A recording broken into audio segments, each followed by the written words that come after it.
Hello, my Teaserking family. Good morning. How is everybody on this Memorial weekend? I hope you're well. Great day picking yesterday,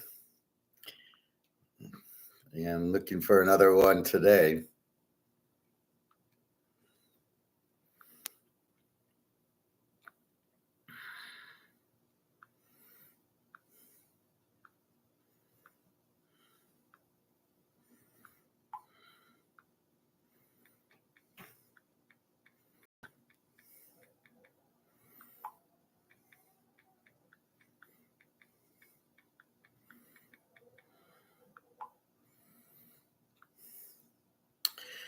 All right. Let's look at yesterday. We start off Indiana plus 7.5.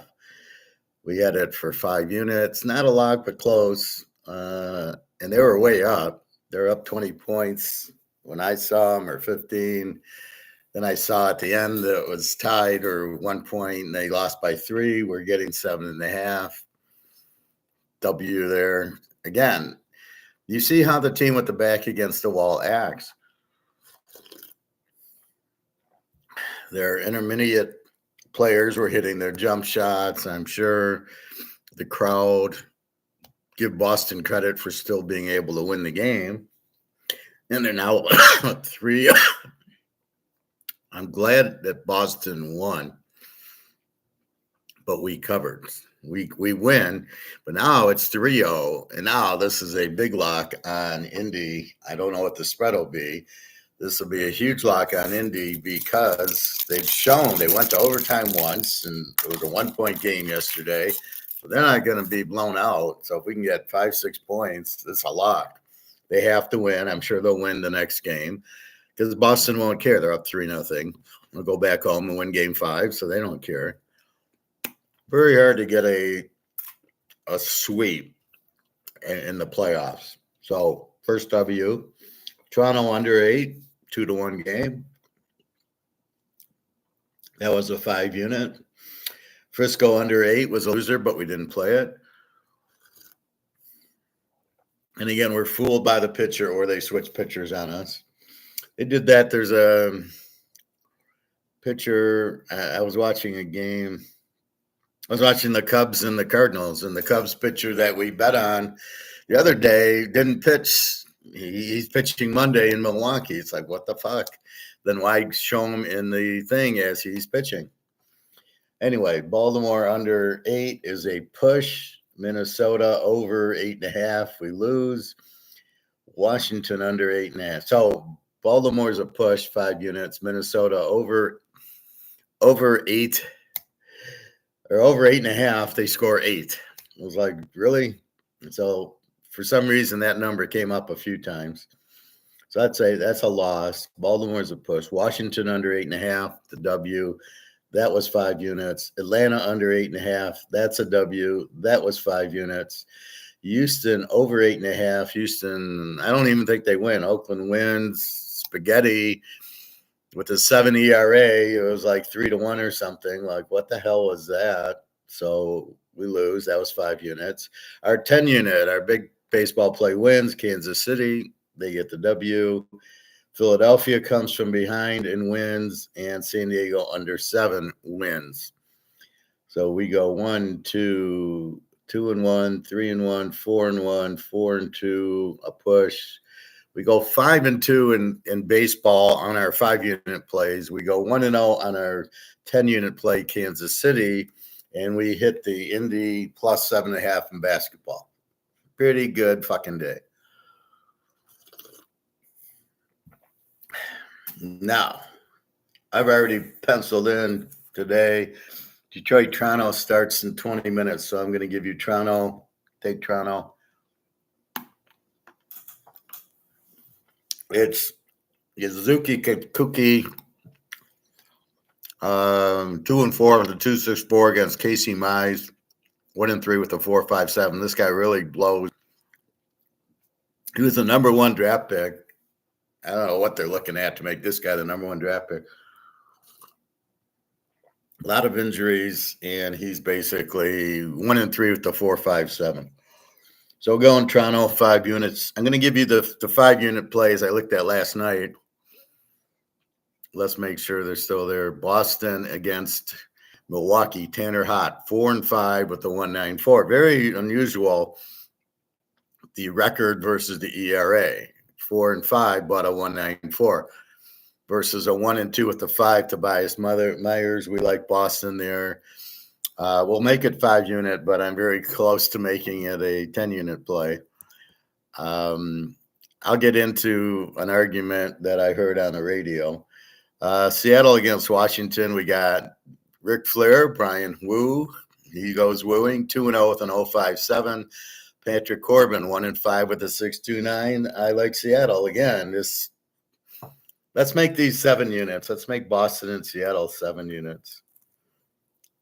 So we're graduating from 5 units where we like it to now. Yeah, we really like it. Let's go 7. So take Seattle again, a 0.57 against the 6.29. I gotta love it. Atlanta, Pittsburgh. This is our 10-unit play.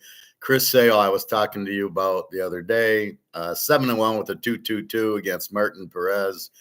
1-3 with the 4.80. Love Atlanta here, 10 units. Somebody was mentioning about the win-loss record not being meaningful, and these are clearly idiots who do not understand. It's about winning and losing. It's not about a good ERA. It's about he's 7-1 with the good ERA.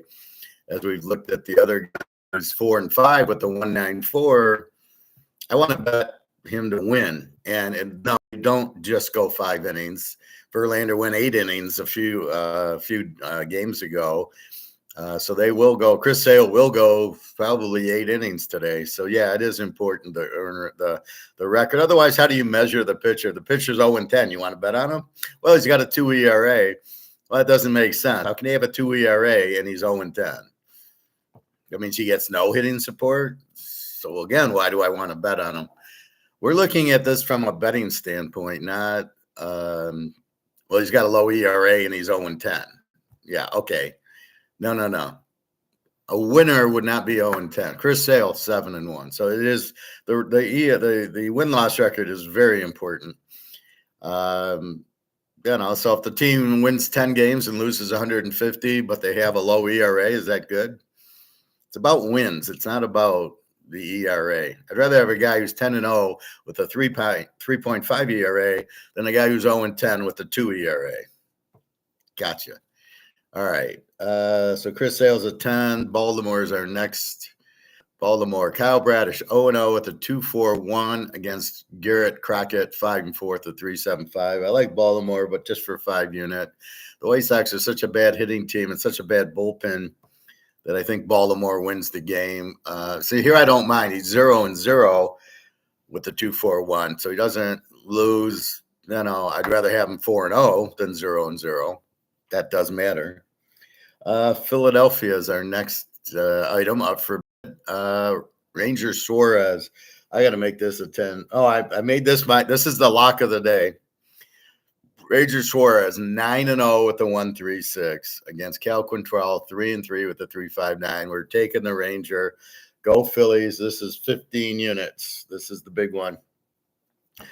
Now, if you don't think win-loss record, you think that doesn't matter, you shouldn't be betting. Sorry. He's 9-0 with the 1.36. He's basically against Colorado. Gotta love it. Cleveland's our next up against California. Ben Lively, 3-2 with a 2.84 against Reed Detmers, 3-4 with the 5.80. Go Cleveland. Beat Navy, 5 unit. Houston and Oakland, we got Ronel Blanco, 4-0 with a 2.09 against Aaron Brooks, 0-1 with the 4.15. We're taking Houston, 5 units. The Yankees against San Diego, we got Clark Schmidt, 5-2 with the 2.59 against Joe Musgrove, 3-4 with the 6.14. Go Yankees, 5 unit. And our last game is the Cubbies and the Cardinals. Javier Assad, 4-0 with the 1.70 against Sonny Gray, 6-2 with the 2.87. This is a 10 unit under 8. 2 aces going. Let's go under. Chicago's got, this is the third pitcher they've got that has a very low ERA. So they know how to, they got a good pitching coach, I guess. Anyway, never heard of the guy, but he's 4-0 with the 170. So we would bet the Cubs, but Sonny Gray's very good. He's 6-2 at the 287. So we're going under, and it's 8. Love it, 10 unit. So I got a 10 unit Cubs under 8. I got a 15 unit on the Phillies. I got a 10 unit on Atlanta. I got a 7 unit Boston and a 7 unit Seattle. And the Tiger game is on in 20 minutes. So go Toronto. Yuki Kikuchi 2-4 at the 264 against Casey Mize 1-3 he's really terrible. Gives up a lot of runs. Never pitches more than 4 or 5 innings. This is a problem. Now I would like Kazuki to be 6-0, not 2-4. You know what it reminds me of? There's a football team. I can't remember who. Might have been Colorado. And Prime Junior had like 30 touchdowns and 2 interceptions and 65 sacks. So his dad told him, take the sack, don't throw the interception. And they won 4 games. And it's the same thing. It's just you're looking at it where the guy doesn't throw a lot of picks, but they're not winning. So again, ideally, it's Bo Nix, 45-5, and Penix is very strong, and Daniels is very strong.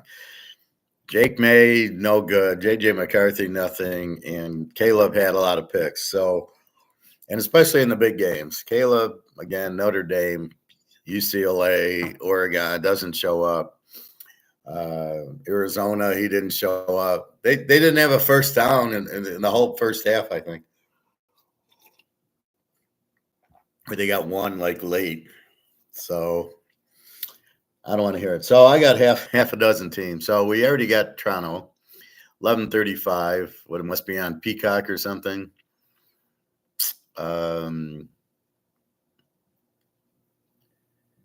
Oh yeah, it doesn't show. I don't know what it is. All right, the Dodgers and Cincinnati, one that we haven't chose. The Dodgers 33-21.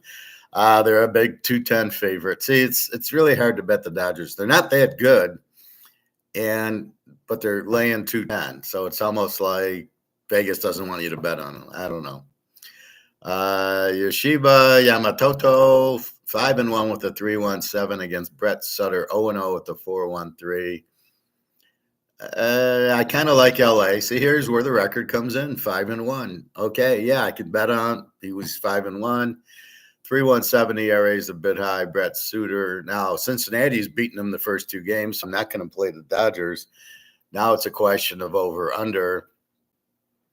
And when we look at it, and I got to update this. I'll probably do this tonight or maybe tomorrow. It's Memorial Day. LA Dodgers, they hit 259 and a really good bullpen.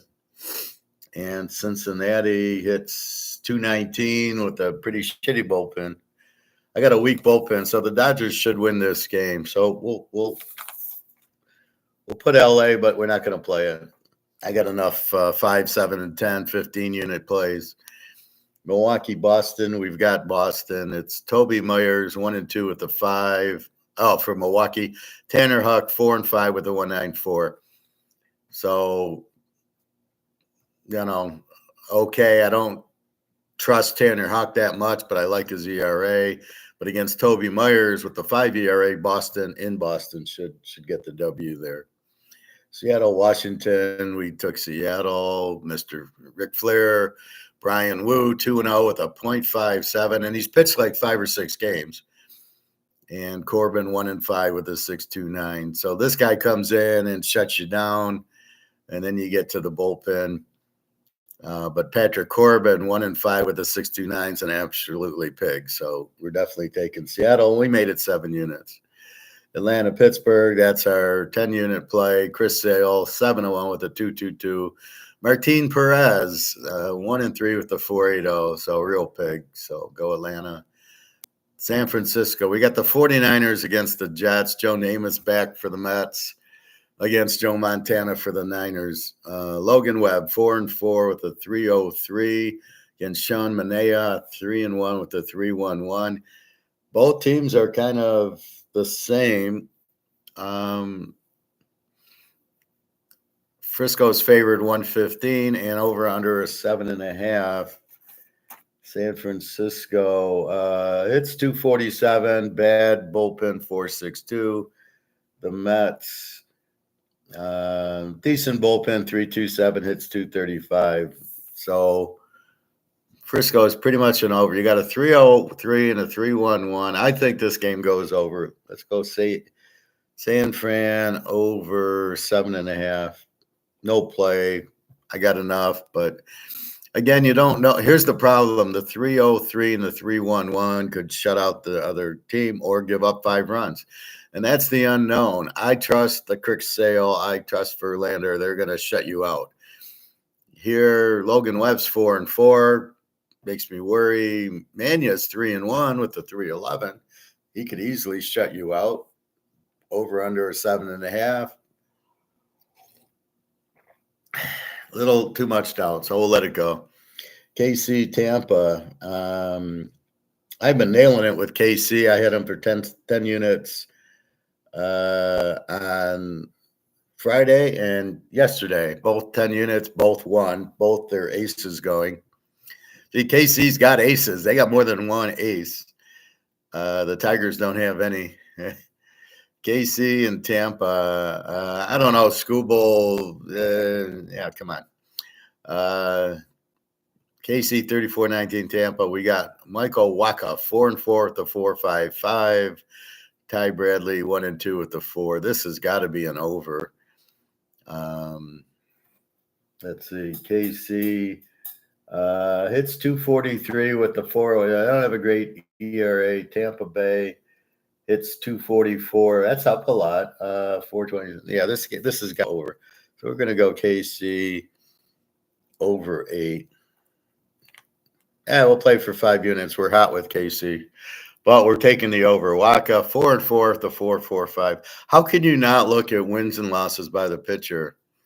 And some of the stupid comments I heard on the radio yesterday, oh, that doesn't matter. It's a 5-inning game. Well, if you really looked at the pitchers, very few are just going 5 innings, just the bad ones.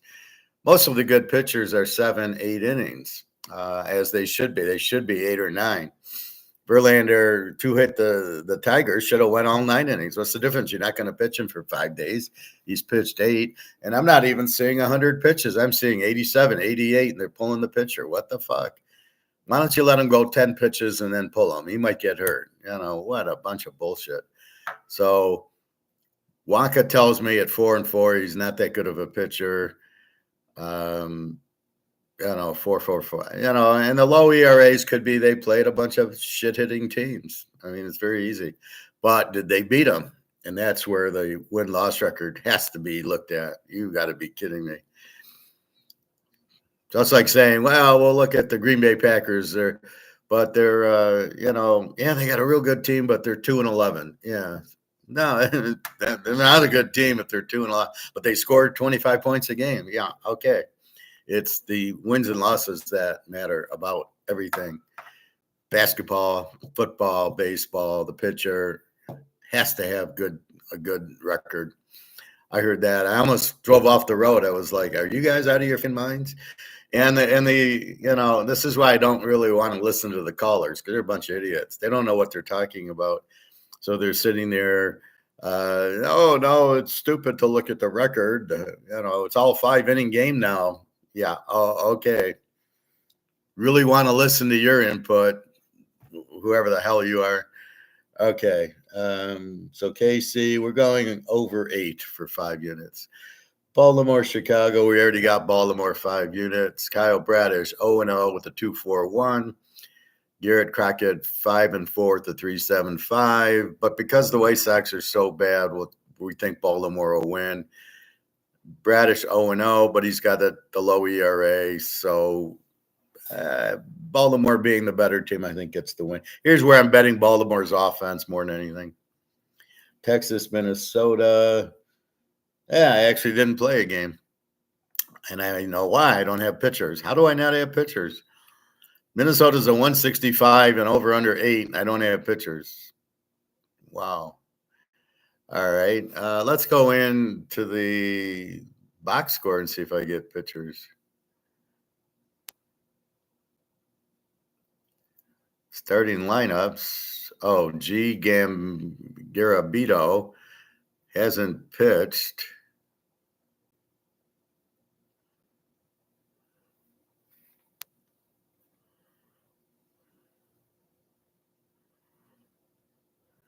So this guy's never pitched before. And Minnesota's guy, I think they're going back to Fran Tarkington.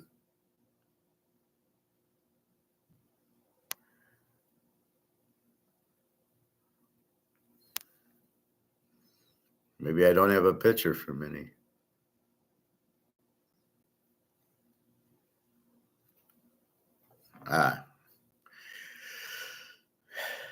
P. Lopez. He's I don't have a record. He's got a 4.72 ERA for Minnesota. So I think I like this game over. I got a pig for Texas, a guy who's never pitched. The Minnesota's pitchers with 5 ERA. I think this is an over, but I don't see the pitchers yet, so let's ignore it. Philly, Colorado. We've got Philly. Rangers, Suarez. This is our lock, 15-unit lock. Rangers, Suarez, 9-0 with a 1.36. Even though he's going against Cal Quantrill, who's 3-3 with a 3.59. Philly's a better hitting team, and and Colorado is such a bad team that I just think Philly. I don't see Colorado scoring too much. The over/under's 9.5. This will not reach 9.5.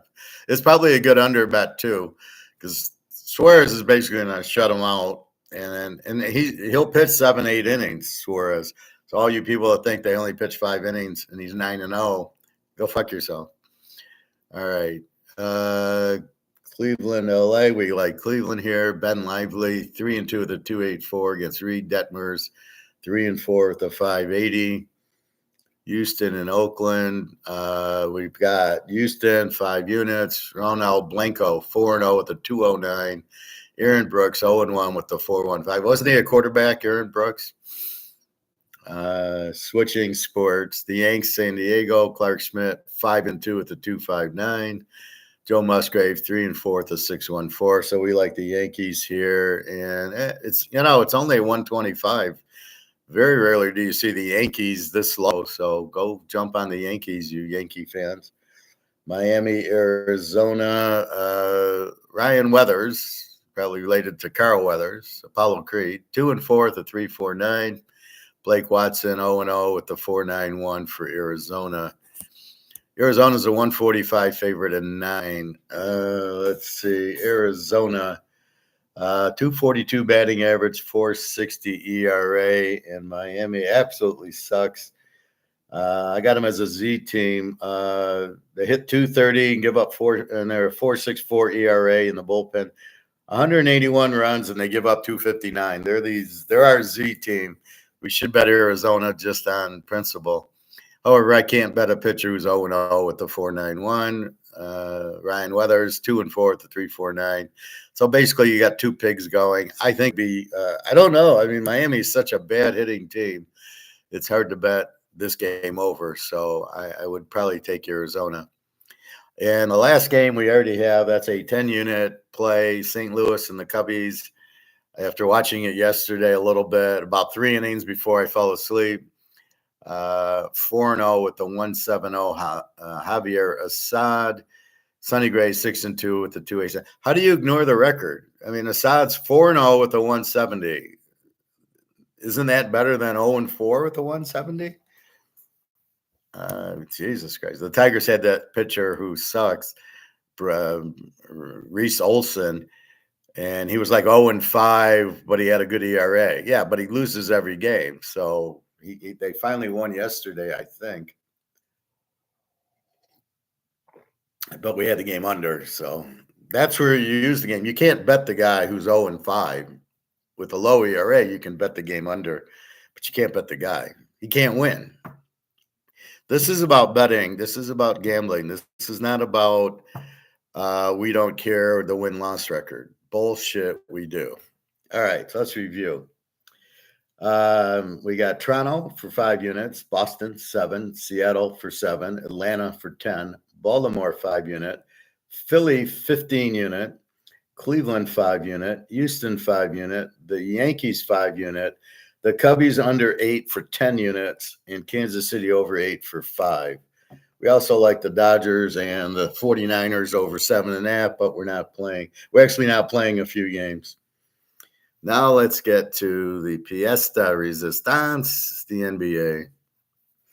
For somebody who doesn't know 3 players in the league anymore since Magic and Bird and Kareem left, let's take a look. So we hit yesterday's game. We got Indy plus 7.5, do or die. They lose, which is good news because they did stay in there, and now we can bet a fortune on them in game 4. They have to win or they're eliminated. There's no way Boston is going to win that game because it's in Indy, and they have to, they don't have to win it, but Indy has to. All right, Minnesota and Dallas. We got Tarkington against Staubach. Dallas, a low 1.5 point favorite, 207, which I don't know over-unders in basketball like I do football. I apologize for that. That'll be one thing I'll try to learn for next year. Maybe we'll just bet over-unders. I don't think there's any defense played. The problem is all these 3-point shots. If they're on, they're going to go over. If they're not, they're going to go under. Dallas leads 2-0. Dallas is a 1.5 favorite. Isn't that kind of weird? They're 2-0 in the series, winning both games in mini. They come home, and they're only a 1.5 point favorite. All right, so NBA, we're taking Minnesota plus 1.5. And we're going to play this. We'll play it for 5 units. Basically, it's do or die for mini. We should play it for more. Luca Brasi, is he a matchup problem? I don't know. Dallas didn't win every game against who did they play last? Against Oklahoma. They beat San Diego 4-2, and then they beat Oklahoma 4-2. So they had some bad losses in both series. I don't see them sweeping Minnesota. This is a must-win for Minnesota. They go down to 3-0, forget it. They're a little bit the better team. Just because they have the better record, there could have been injuries or something. Luca Brasi might have had to go to L.A. and cut off a horse's head. We don't know. He was the one that actually cut the horse's head, was Luca Brasi. So Dallas 1.5. So go with Minnesota plus the 1.5. They probably win by 10. I mean, they have to win. They'll play a good game. They won both games in Denver, the first 2. So they're just not a good home team. They were down 20 to Denver in game 7 and 1. So even if they get down 20 here, but I don't see it. I mean, Dallas, relax. They won 2. They are not playing hard today. You think they are. They're not playing as hard as if they were down 0-2. If they were down 0-2, it'd be a whole different Dallas team. But because they're up 2-0, they don't have the chip on their shoulder. Minnesota does. And Minnesota has the talent. Our friend Anthony Davis, who doesn't come back anymore. It's funny how he says, "Oh, I'm the best player in the league." Who the hell are you? I never heard of you. Anthony Edwards. So I don't know if it was really him or not, but he hasn't been back. He can't handle the professor. I don't kiss ass, so he's like, "Oh, great." I'm going, "Who are you?" You're the best in the world. Where are you in game 3 and 4 when you guys lost? So look for Minnesota to win 5 units. And that is our sports.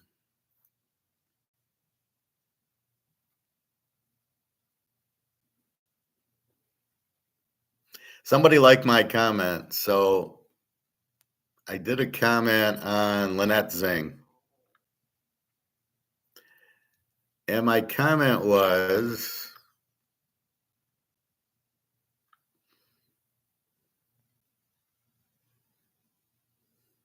she's talking about hyperinflation.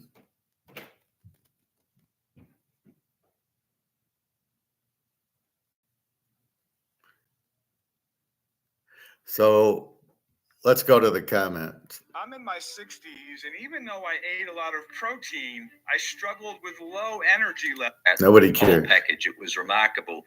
Okay, so Lynette Zhang, hyperinflation already has started. Gold hits all-time high. Okay, first of all, as we know, it's paper gold.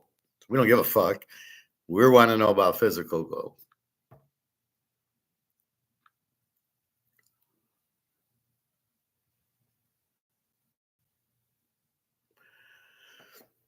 So here's my comment.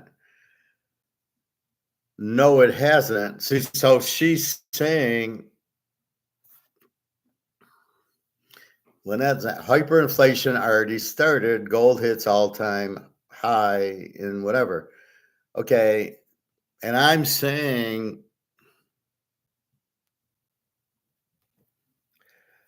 no, it hasn't. So hyperinflation has not started. She's very confused about inflation.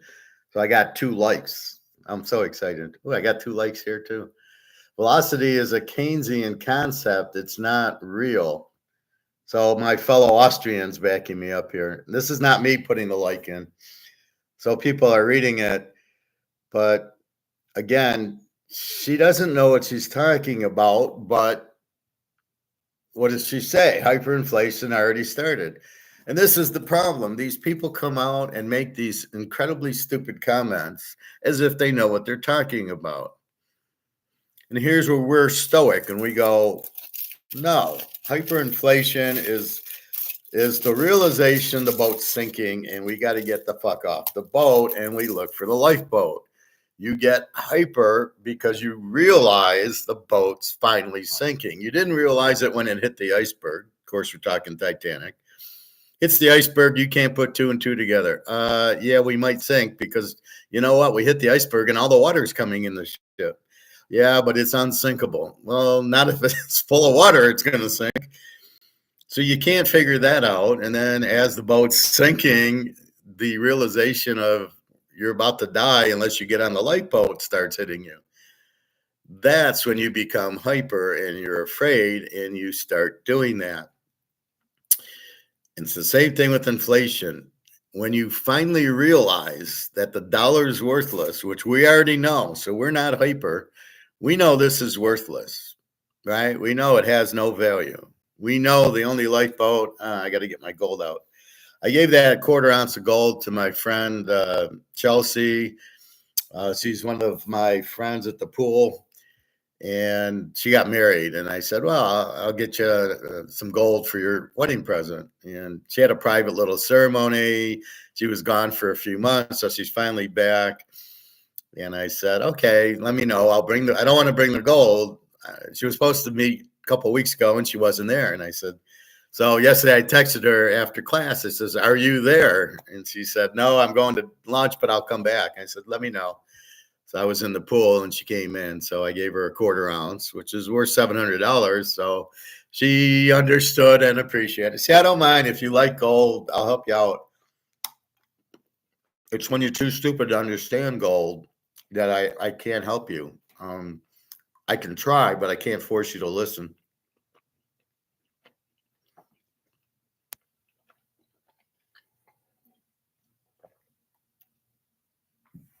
So at the point people realize this is worthless is when the hyperinflation starts. It's people going hyper. Inflation, as I said, is the increase in the money supply. Right? Inflation, definition, increase in the money supply is the cause. The effect, decrease in the purchasing power, or the dollar's worth less. Hence, it's only worth a penny. Increase in general price level is really, it takes more dollars to buy Coca-Cola because the dollar's worth less, not the prices aren't going up. Capital tax in real terms and financial terms is another effect. So it's like you're being taxed. It's really your money's worth less. You're not really paying like a sales tax. It just costs you more to buy Coca-Cola. And there's three types of inflation. There's specie inflation, which is what happened in Spain when they found all the gold from the Incas and the Mayas, and they shipped it to Spain, and they had so much gold they didn't know what to do with it, which is very unusual. You'd have thought, they'd be fine. There's government fiat inflation, Chinese printed money, France, Germany. People closest to the government got the money first. The people farthest from the government got screwed. That's government. But the worst is the fiduciary money, bank credit inflation. The most serious, causes the trade cycle. That's the worst. So there's three kinds of inflation. Normally you don't have gold inflation. There's no more gold that we're going to find that's going to, now there's all this extra gold. Again, it's the increase in the money supply. So the gold inflation is simply increase in the gold. The government prints, but the banks printing out of thin air are what really causes the inflation. So she's saying this bullshit of hyperinflation's already started. She doesn't know what hyperinflation is. I think she thinks if inflation's 10% for so many quarters, that's hyperinflation. It's not. It's the realization that your money is worthless, and it's a hyper. I got to get to the store and buy before prices go up. And the prices have not gone up like that. She doesn't know what she's talking about. She also uses velocity, which is not an Austrian word. It's a Keynesian. It means how fast the money's switching, which I don't know what that means. Inflation is an increase in the money supply. So if the money supply is increased, the inflation's there. It doesn't matter how many times it switches hands, which you probably can't measure anyway. And especially now, if you're using debit and credit cards, it really is, it's such a meaningless thing. So she really doesn't know what she's talking about. Problem is people listen to her and think she knows what she's talking about. So that's why I say be careful who you're listening to. And then I would say bring your questions here and say, hey, Lynette said this, or Alligator said that, or Egon said this, or Mark McGuire said that, or some of these idiots, and they really don't know what they're talking about. I really don't like that one guy. What's his name? Maloney. He's clueless. He's not. See, these people aren't economists, but they wanna be. They want to be economists, and so he'll talk, but he uses charts, and you never see me use a chart because charts aren't used in Austrian economics. It's more concepts. It's Adam Smith. It's more talking and thinking. And he uses charts to try to explain stuff like, the gold price, well, look what it did in 2008. And again, there's too many variables, different variables. Comex is breaking. What the fuck you talking about? All right. So I got that which is good. Let's listen to David Jansen again.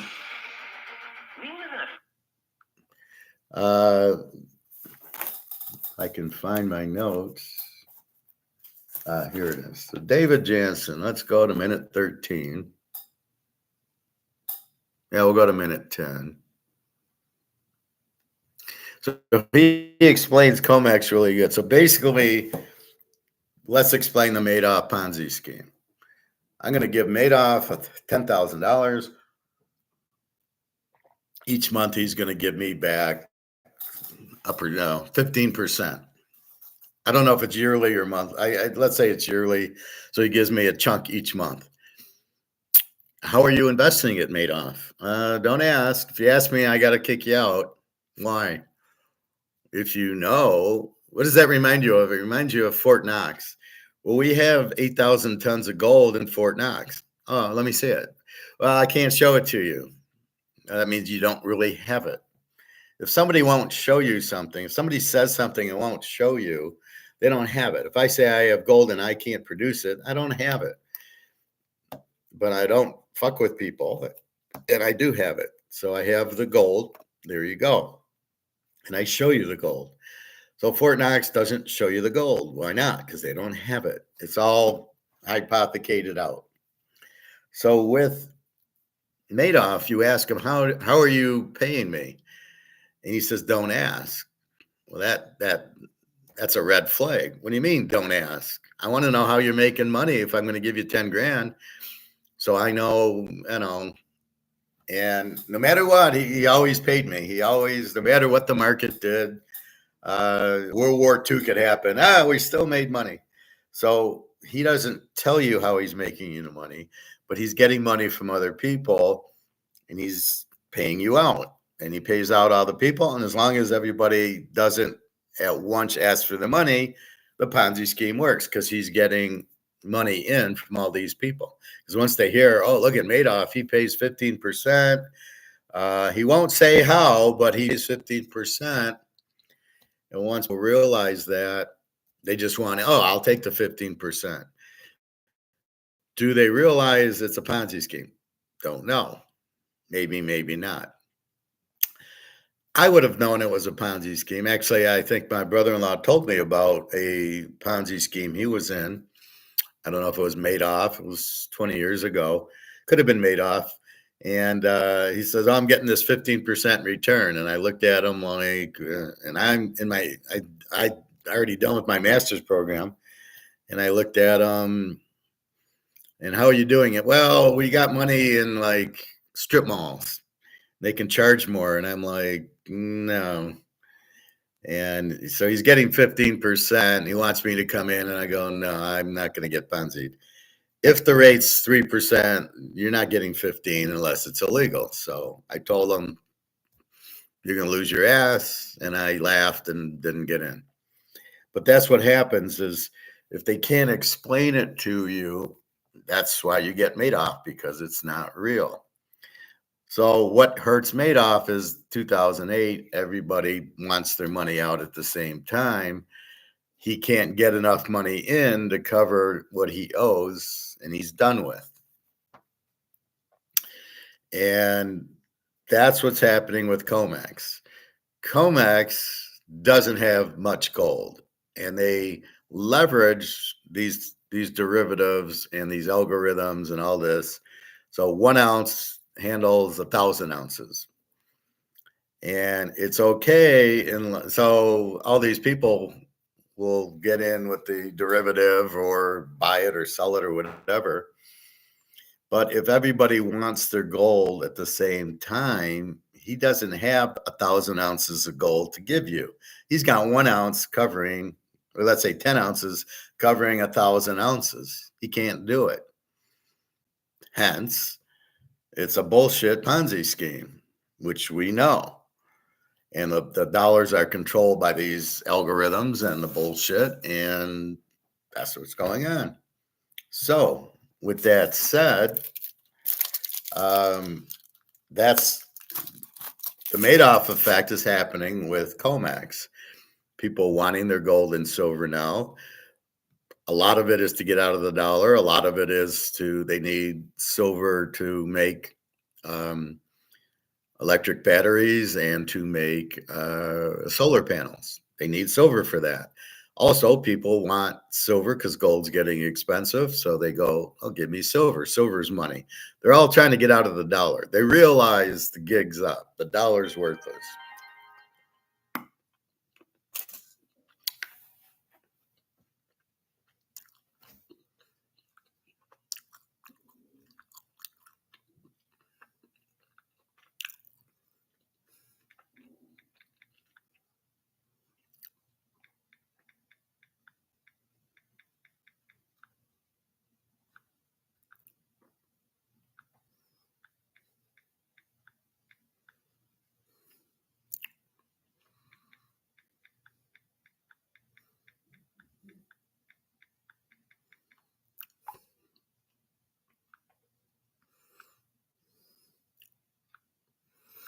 So, sorry about that. So if everybody wants their gold, they don't have enough. Therefore, the Ponzi scheme ends, there goes comex. So I found this David Jensen because I do listen to Palaside's Gold once in a while to try to get there. And they have the little subtitles every 5-10 minutes. And I just really listen to the ones about gold. We know the stock market's crashing. I understand inflation and interest rates. I don't need to listen to a bunch of idiots. However, in this case, he does talk about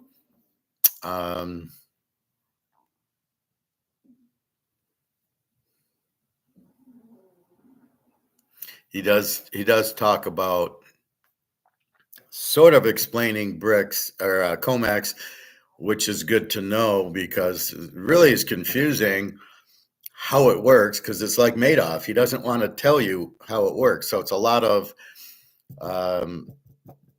leveraged gold. I have 10 ounces. I'm going to buy 1,000 ounces or I'm shorting it and I'm going to do an algorithm to short it.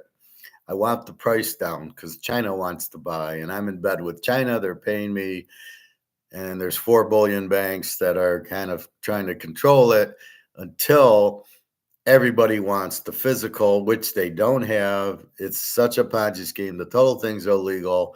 But when you own the judges, it doesn't matter if nobody will prosecute you.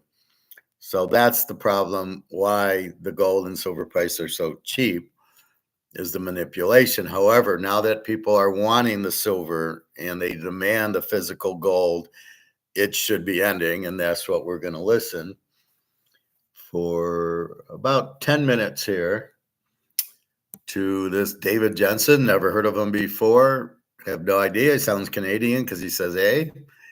And let's go. They sell the metal, he called it hedging, but he says they turn around and sell the metal into the market once they've bought it and held it for their clients. And the issue is we don't know where they've sold the metal. If they sold it in London, they've likely sold it into the spot market where there's a claim for metal. And now with these continuing deficits, they're likely seeing this increase in demand for delivery. And they've got a real problem now, is that the paper trade works well as long as nobody demands the metal. You can create artificial supply and say, yeah, we've backed it with a bar. But then when you have a shortage, people say, okay, I've got your warrant here for delivery. I'll take the bar. And now you're in trouble, right? As these ETFs are, because you can sell claims, rehypothecate. It's called rehypothecation, but you can sell claims against your client's metal, which is fraud, by the way, and it's illegal. But once you start losing the metal, the gig is up, right? Because you're going to have auditors looking into your vaults in terms of is there actually metal there, not necessarily how many claims are against. See, so I disagree with that. I think that nobody prosecutes them. Like JP Morgan, they can get away with murder and there's auditors, but they pay the auditors off. And since nobody will arrest them because they just fine them, that I'm not quite sure what he's talking about. But you could see the similarity to Madoff. Madoff, when everybody asked for the money, he didn't have it, right? Because he only could get what he got coming in, right? So if he gets $1 billion in, but he doesn't owe, but he only owes 500 million out, he's fine. But when he gets $1 billion in and he owes 5 billion, he can't get enough in to keep the scam Ponzi scheme going. Hey, Greg and John. I took India. I don't believe that. You've had an overtime game and a 1-point game. So Larry Bird's not playing, so I'm not buying it. What the fuck? Quick funding, sending more funds, $60 billion. They sell the metal, he called it hedging, but he says they turn around and sell the metal into the market once they've bought it and held it for their clients. And the issue is we don't know where they've sold the metal. If they've sold it in London, they've likely sold it into the spot market where there's a claim for metal. And now with these continuing deficits, they're likely seeing this increase in demand for delivery. And they've got a real problem now, is that the paper trade works well as long as nobody demands the metal. You can create artificial supply and say, yeah, we've backed it with a bar. But then when you have a shortage, people say, okay, I've got your warrant here for delivery, I'll take the bar. And now you're in trouble, right? As these ETFs are, because you can sell claims, rehypothecate. It's called rehypothecation, but you can sell claims against your client's metal, which is fraud, by the way, and it's illegal. But once you start losing the metal, the gig is up, right? Because you're going to have auditors looking into your vaults in terms of, is there actually metal there? Not necessarily how many claims are against it. And also, once you open the door to rehypothecating metal or creating claims against your ETF metal that's held in the vaults, there's no limit on how many claims. You could create 10 claims per bar, right? And the risk there is the leverage that's in there is that you only need a small percentage to start saying, we'll take delivery, at which point you're... See, that's the Ponzi scheme. They're leveraging how many bars of silver and gold they actually have. So with 10 bars, they're saying they got 10,000 bars, and and that's the Ponzi scheme. So if you only have 10 bars and 20 people want their bars, you're fucked because you don't have it. And that's what's happening. So desperate trouble. So yeah, we are seeing these, the Chinese Shanghai Gold Exchange has been posting photos of these bull bankers showing up at the Shanghai Gold Exchange in China. And to me, it looks like they're really trolling them. Like, they've showed up here in March and April of this year. We've seen Deutsche Bank, HSBC, JP Morgan Chase, and Standard Chartered Bank. So these are all the big bullion banks have all of a sudden show up in China saying they're looking for cooperation in that market. And we know that you can't export gold from China directly. You can only export gold from China if it's first brought into China and held in the Shanghai Free Trade Zone. And then you can export it, but you can't legally export gold, but you can export silver. Yeah, I was going to say silver is a different case, right? Right. So that makes us say, okay, well, these 4 massive bullion banks that have showed up in China, and by the way, Jamie Dimon, the CEO of JP Morgan, is in China today as we speak, first visit in 4 years. And he's announced the fact that he's going to be retiring sooner than anticipated. That came out. See, that shows trouble. All these bullion banks who are running the Ponzi scheme ran out of physical, sort of like Madoff at the end when he only had $1 billion and everybody, $10 billion was needed. He didn't have it. They need the physical. They don't have it. They're running to China to try to get physical silver. And I'm sure Jamie Dimon will get something, but probably not all that he needs. But how often can he go to China? He can't. I mean, they're going to run out of inventory. So it's a lot like Super Bowl tickets, right? Initially, they print the tickets at $200 a ticket, and there's 75,000 seats. And they sell out. Or one guy, probably Jamie Dimon, buys all of them. And then he puts them on the secondary market. And then they sell them for $3,000, $4,000, $5,000 a piece. And that's what you have. So they're trying to get the tickets, but the tickets, as the inventory gets drawn down for China, then you got to go to the secondary market, and that's when the prices go through the moon, and that's what we're waiting for. So it's just the demand for the gold and silver is going up, up, up, relieving the inventory. So every time they do the bullshit derivatives, the inventory gets drained. And now it's going to go to secondary market, and you're going to see these prices really zoom up. So don't worry, Luke. Go Army, beat Navy. We'll be fine. Okay. Last week as well. But the fact that we've seen these bullion banks showing up in China and the Shanghai Gold Exchange is advertising it gives you a sense that there's something cooking off. And I think just by a process of deduction, we have to say, well, they have to be interested in silver because gold is not exportable. There's no benefit to trading gold there. By the way, just a quick snapshot of the difference between the Shanghai Gold Exchange, where you have to deposit a bar to trade it in the market, in the spot market. They trade in a day a little over 300,000 ounces of gold in the spot market on the Shanghai Gold Exchange. Now, compare that to 200 million ounces of gold being traded a day in London, and it gives you a sense of the disparity between a paper market and a market where you have to have a bar deposit in a vault before you can trade it in the spot market. Right. Well, it seems like such an intentionally complex system at this point because they need the metal to cover for their positions that they have. Yep. and yet the positions that they have are also in a way threatening them when these prices climb. Right. So you can satiate demand for gold when you're delivering paper gold, and you can do that for a period of time, or with paper silver, you can do that for a period of time. But then when the demand shows up, because of the leverage, because of the huge size of the positions that you have in paper, very, very small percentage need to ask for it, and the whole thing comes unraveled. And I think, back to your original question about the price action, I think that's why we're starting to see the price move up here. We're seeing the inventories plummeting in China. They're down 70% over the last 3 years in terms of the silver in the vaults. Mm-hmm. And I think today it's about 754 tons versus about 1,150 tons at the Shanghai Futures Exchange, just 6-8 weeks ago. So we're seeing a massive drawdown in these vault holdings of silver while these bullion bankers are visiting there. And I think that we're guided towards that there's a crisis in the silver market, and we can see it. We can see how that could arise when you realize that, we've got a 265 million ounce deficit this year. Mm-hmm. They've been drawing down these inventories in London for 3 or 4 years, but they seem to have bottomed out. They're not decreasing anymore. They're holding at around 800 million ounces of silver in the London market. So it looks like they're reaching their limits of the silver that's available in the London vaults, and they're turning to other sources of it to try and meet the demand that they're facing from the promissory notes. Mm-hmm. So that was another. See, so now if we think Super Bowl tickets, so the gold and silver they have in the vaults are the initial Super Bowl ticket, to the initial 75,000 that Stadium X prints for the game.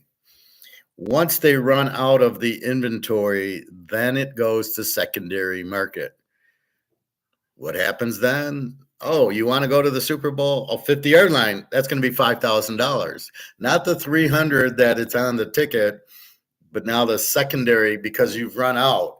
So the 75,000 is gone, but there's more than 75,000. Well, there's probably not more. There's probably 1 or 2 Madoffs who are all the tickets, and therefore they're the ones who are jumping on the price and making it, $2,500, $5,000. As the inventories run out, then it becomes, I need silver. And then me and you go, well, yeah, I got 500 ounces. Or Luke, you got a couple thousand ounces. I'll give you 100 ounces for $200 an ounce. I'll be happy to sell it to you. And that's what's happening. They're running out of the initial inventory, and then it's going to go to a secondary market. And Comex is gone because they do the derivatives on the gold that they have, but they don't have anymore. It's gone. Their Ponzi scheme's over with based on the demand of everybody pulling their gold and silver out. Then it becomes whoever has it secondarily then is selling it on the secondary market. And you're going to see the prices go. And then we'll all be happy campers, right, Luke? Point that I wanted to kind of go over with you is this idea of the drawdowns. And we're seeing it in the West. We're seeing it in the East. But, we're also seeing it in the ETFs. So is that another source of metal that you think, because being obviously probably authorized participants, they're able to get metal out of the ETFs, and we have seen basically drawdowns across the board. So is this just all of these different participants trying to hover and get the physical metal in their possession?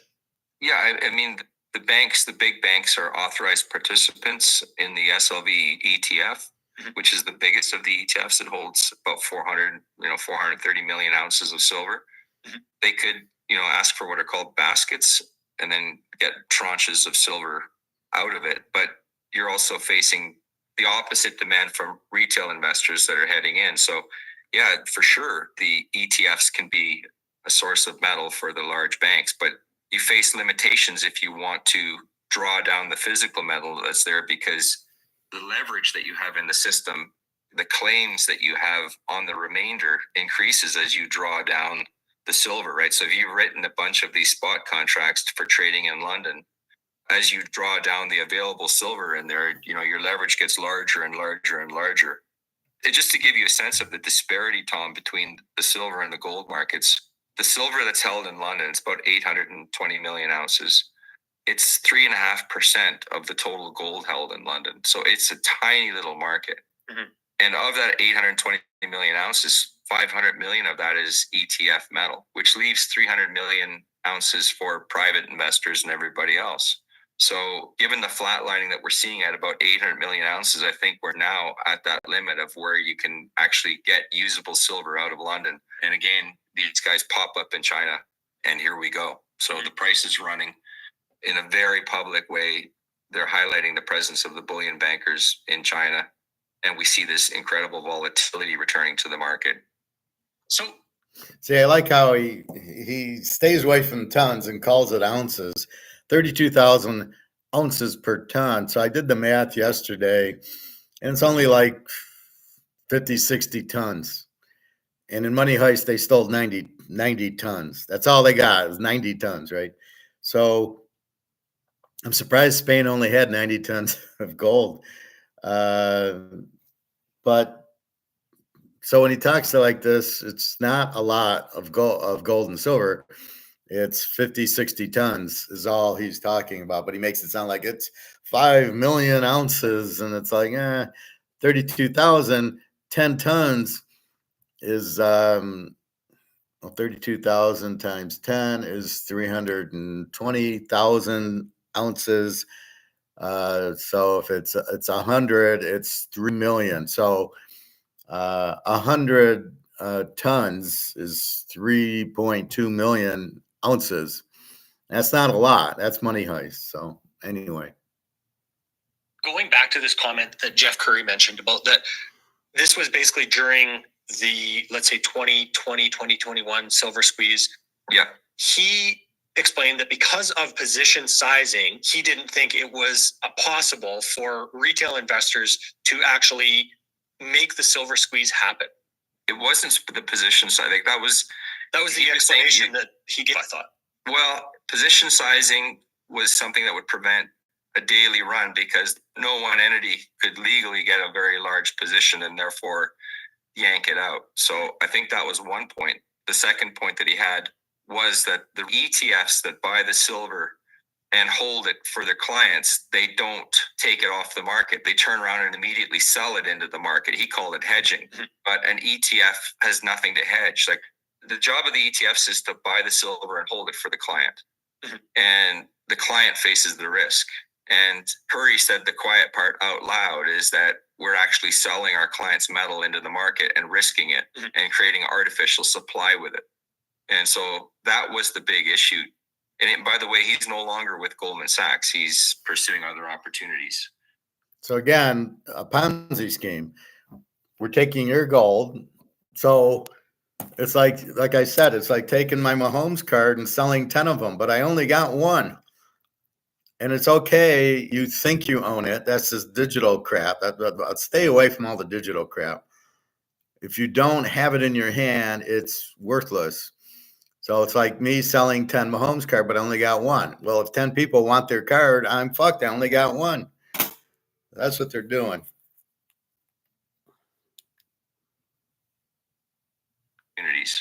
Right. So he said the part which you should never say, which was, well, if you want to play along with the game, you should never say it. But he just blundered along and said, oh, yeah, no, the ETFs, they buy the metal, but they turn around and sell it right into the market again. And therefore, the demand from the ETFs can never make a meaningful impact on the silver. Sorry about that. I don't know why it goes back.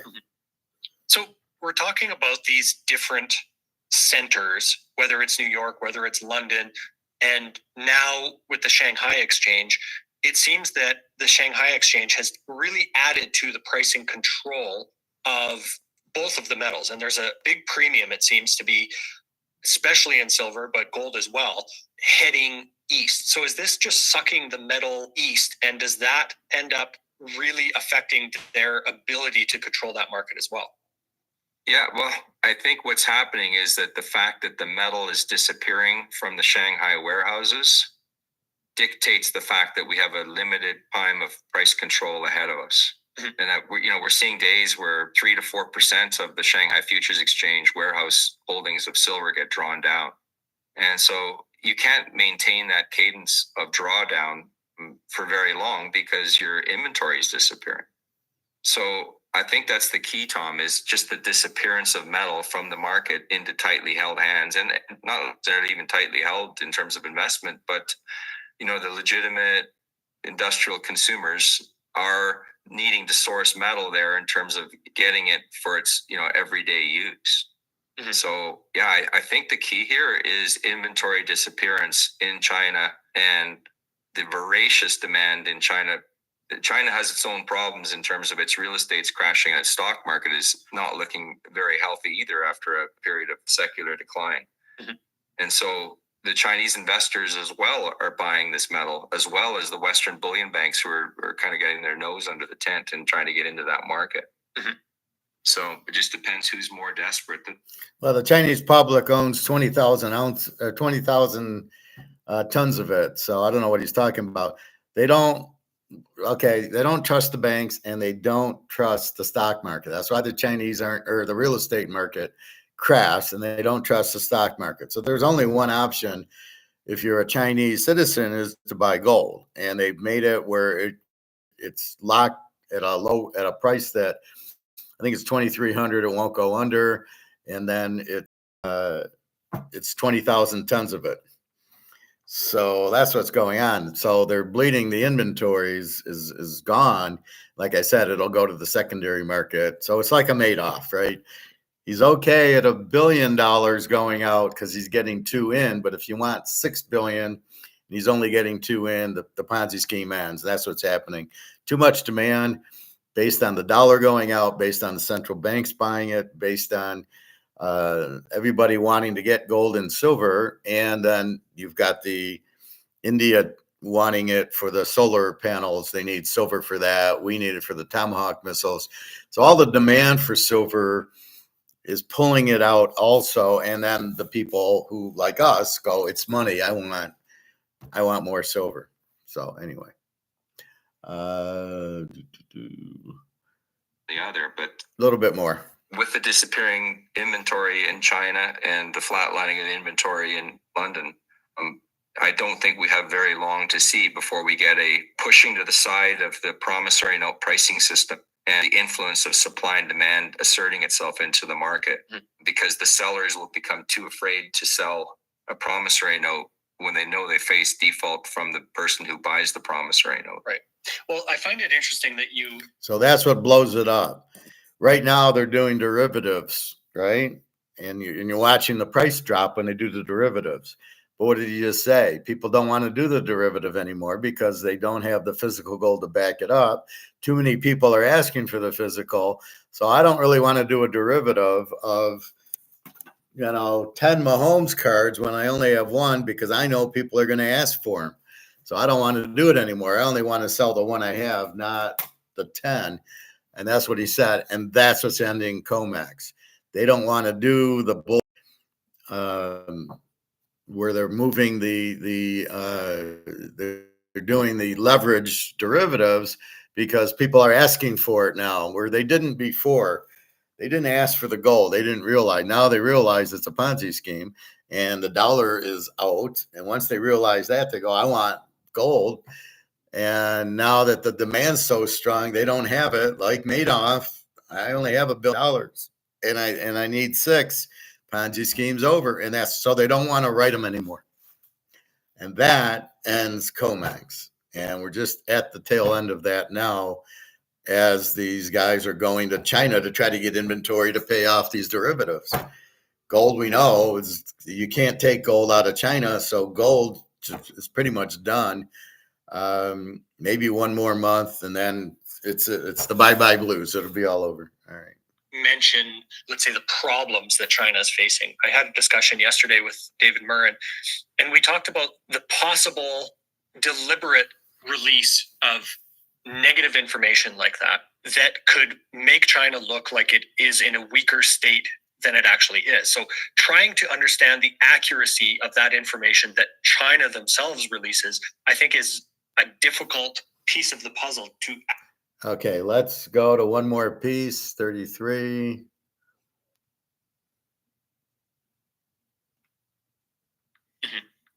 And David, you and I have spoken before about this, silver possibly being maybe the kryptonite to the debt system. How does that end up kind of working? Yeah, I mean, I think silver is a linchpin to the market rig of gold and silver and platinum and palladium for that matter too. They're traded as promissory notes. And the thing is, with silver, there's 25 billion ounces above ground, but it's not in the correct form for delivery on the exchanges. Mm-hmm. It's not in refined 1,000-ounce bars. So scramble right now is for 1,000-ounce bars. And the London market, the LBMA has announced that they're accepting silver from 2 additional Chinese refineries. They've announced that this year, one in February and one in May. Mm-hmm. So the key here is that the drag on the market from the physical demand is putting a limit on the ability to contain the price with digital contracts. And if they lose this digital pricing control with promissory notes, you can easily see silver go up, 3x, 4x in a very short period of time. Silver is a giffen good, so the higher the price, the higher the demand as investors pour into air quotes, a hot sector. Mm-hmm. The problem that these central planners have is that they're trying to implement a central bank digital currency and a social credit system to control people. Mm-hmm. And with 25 billion ounces in the hands of the population out there, if silver starts to move to, $100, $200, $300 an ounce, which I personally think is entirely possible. Mm-hmm. If it starts to move to that level, those 25 billion ounces that are above ground are going to start to circulate. That frozen block of metal is going to start to rotate through the economy slowly at first and then at an increasing pace. And it gives a fantastic alternative to these government garbage currencies that they're using out there right now, which is a debt-based currency or a equally garbage-laden central bank digital currency, even if it's backed by gold because of the loss of privacy and the ability to implement total control on your population. So I really see, Tom, this battle for control of the silver price as being a very, very major hinge point, both in the markets as well as politically for many generations to come, because it'll dictate whether or not they're able to implement this central bank digital currency control system. Yeah, I think, unfortunately. So we saw that the U.S. has said, no, it's illegal to have CBDCs. Basically, JP Morgan won't agree with it. The banks won't agree with it because it kicks them out. So no, there ain't going to be CBDCs here.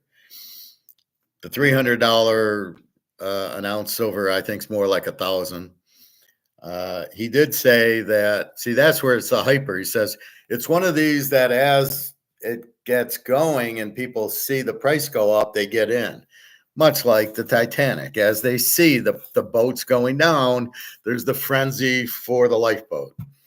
So instead of getting into silver now like we are and waiting and buying like me and Luke and Bobby have done, we see what's going to happen. So we're ahead of the game, right? But as people don't see it and all of a sudden silver hits $75 an ounce, everybody and their mother they're going to realize, oh shit, this is money, the dollar's worthless, and off we go.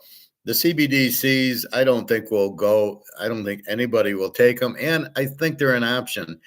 BRICS, we know, is a gold-backed system, so that's 80 countries going with BRICS, having gold-backed currency. So I don't know what he's talking about. It won't be CBDCs in the U.S. It won't be backed by gold here. If they have it, anything gold, it's going to be dollars. I think the whole thing's blowing up on these elitists as far as trying to do CBDCs. I don't think it's possible because they're doing it in China. It's not working. They're not doing it in Russia. Daria doesn't have it. So I don't really know. It's a bunch of scare tactics, but I don't think reality, and I don't think you'll have to be on it. I think it's your choice. Like Bitcoin. You don't have to be in Bitcoin, but it's available. But Bitcoin's not real, so you can get into it. And you can see how when Bitcoin's price went in, people jumped into it. Not me, because I know it's not real. It's not backed by anything. It's not money. I can't go to the Kroger's with it. So what is it? But I love how stupid people are going, well, how do I take my gold to Kroger's or to a steakhouse, Morton's or Capitol Grill? People are so stupid. You're not going to use, this won't be available. There needs to be a new medium of exchange, and you're going to take the gold and get the new medium of exchange. I don't like Mark McGuire's credit card idea because I want to get the value of the gold. So if I give him an ounce of gold, I don't want $2,400 on my credit card. I don't want to use my gold right now, not at these prices. So I think his whole concept is stupid because I want to use my dollars now. I'll use my gold when the gold goes up much higher. And basically I'll use the credit card now with my dollars, and that's what I'll keep using is my credit card with the dollars. Until this goes to zero, I'm using my credit card and my debit card. When this goes to zero, then we'll convert gold into whatever the new medium of exchange is. If it's a gold-backed currency, fine. And then I'll sell my ounce of gold for $50,000 of gold-backed money. And now I go to the grocery store. I mean, that's the key to the medium of exchange. You have to have the medium of exchange. It's not going to be this anymore because this is worthless. It'll be something new. And in the BRICS world, it'll be a gold-backed currency. In our world, I'm not sure what we'll do. We're run by idiots, so it's really hard. We should have been on the gold standard. We never should have got off the gold standard. And as I read to you the other day, how every country who gets on the gold standard does very, very well. When they get off of it, they implode and die out. All right. Let's see. Is there anything else? Nobody has a crystal ball, and it's going to take time to see how all of these dominoes end up falling and what ability these governments, the debt-based. See, I hate that. Nobody has a crystal ball. Yes. If you understand what's going on, just like I picked Indy in 7.5. Did I have a crystal ball yesterday? I guess I did because I knew that was a good bet and it won. Houston, it's a 10. KC was a 10 unit. Do I have a crystal ball? I don't know, but I had KC as my lock and it won in baseball. So I think if you have logic and you understand when the boat hits the iceberg, the water is going to come in. Is that a crystal ball or is that just good fucking logic? And so I hate that comment. Systems, all of these different entities are able to grasp at to either retain control or to try to keep a lid on a lot of these different markets, whether that is the bond market, whether it is by extension, the value of their currencies. And it's interesting to try to understand how the price of the metals can affect all of that as well. And I think it's just going to take time for this to play out. And yeah. And if the bullion banks, like if you look at Deutsche Bank, HSBC, JP Morgan, and Standard Chartered, I mean, these are big banks. Never heard of Standard Chartered. And if they've sold, 1, 2, 3, 4, 5x times the actual metal that they hold, or even more, because once you start to rehypothecate metal, there's no limit to the number of times that you can do that. Mm-hmm. And if there's 2, 3, 4 billion ounces of silent metal in the market out there, of silent paper metal in the market out there, every dollar that silver goes higher, those are losses faced by the banks on their balance sheet. And at some point, they're going to try to cover, they need to cover and acknowledge the loss, even though they may not want to. Mm-hmm. And you could notionally have implosion of these very, very major banks happening, Tom. And that would basically lead you immediately, any of these big four banks that we've discussed, if they end up going sideways because they've defaulted on these silver contracts, it can literally disrupt the global financial system and certainly the economies of Europe and North America. Mm-hmm. Right, because of the positioning of those banks and then how that ends up affecting their customers that had, possibly nothing to do with anything in the metals, right? Yeah, and a billion ounce short as the price of silver runs up by 10, 20, $30, it becomes real money all of a sudden. Mhm. Right? Consequential money for them. Yeah, it becomes material. Mhm. Right? I mean, you look at the earnings of these banks versus, 20, 30, 40, $50 billion losses, and it starts to affect them. Mhm.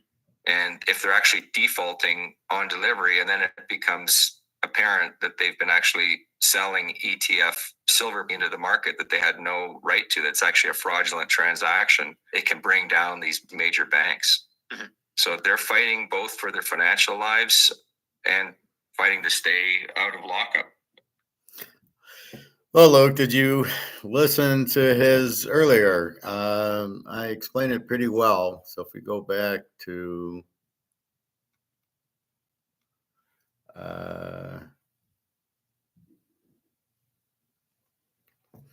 so what he says is it's like Madoff, right? People want demand. They want to take the physical. So in Madoff, he had $1 billion coming in, and he's okay if 800 million is going out. But when at the end, 2008, 10 billion were going out, and he only had 5 billion. So he had to end so the Ponzi scheme was over. He didn't have it. That's what's happening now. They want to take delivery. And as he says, so if you go back a few minutes, but I'll replay it, the Ponzi scheme's ending because they're afraid to do any more algorithms and what do you call it? The derivatives, because people are asking for physical, and therefore they don't want to keep doing the algorithms because they have to come up with the physical, and they don't have it. They're all in China now trying to get silver because they don't have silver to give out. And so it's all ending. So COMEX is ending because everybody wants the physical and they don't have it. And that's the problem. So I'll play it one more time if you haven't seen it. How is this going to be a big Paragon shift? It feels like things are going higher. Maybe we'll see $3,000 by year end. Now you're going to see $3,000 before then. Maybe 5K in 2 years. I want it to rip, but having a hard time seeing. So listen to this. Morgan is in China today as we speak. First visit in 4 years. And he's announced the fact that he's going to be retiring sooner than anticipated. That came out last week as well. But the fact that we've seen these bullion banks showing up in China and the Shanghai Gold Exchange is advertising it gives you a sense that there's something cooking off. And I think just by a process of deduction, we have to say, well, they have to be interested in silver because gold is not exportable. There's no benefit to trading gold there. By the way, just a quick snapshot of the difference between the Shanghai Gold Exchange, where you have to deposit a bar to trade it in the market, in the spot market. They trade in a day a little over 300,000 ounces of gold in the spot market on the Shanghai Gold Exchange. Now, compare that to 200 million ounces of gold being traded a day in London, and it gives you a sense of the disparity between a paper market and a market where you have to have a bar deposit in a vault before you can trade it in the spot market. Right. Well, it seems like such an intentionally complex system at this point because they need the metal to cover for their positions that they have. Yep. And yet the positions that they have are also in a way threatening them when these prices climb. Right. So you can satiate demand for gold when you're delivering paper gold, and you can do that for a period of time, or with paper silver, you can do that for a period of time. But then when the demand shows up, because of the leverage, because of the huge size of the positions that you have in paper, very, very small percentage need to ask for it, and the whole thing comes unraveled. And I think, back to your original question about the price action, I think that's why we're starting to see the price move up here. We're seeing the inventories plummeting in China. They're down 70% over the last 3 years in terms of the silver in the vaults. Mm-hmm. And I think today it's about 754 tons versus about 1,150 tons at the Shanghai Futures Exchange, just 6-8 weeks ago.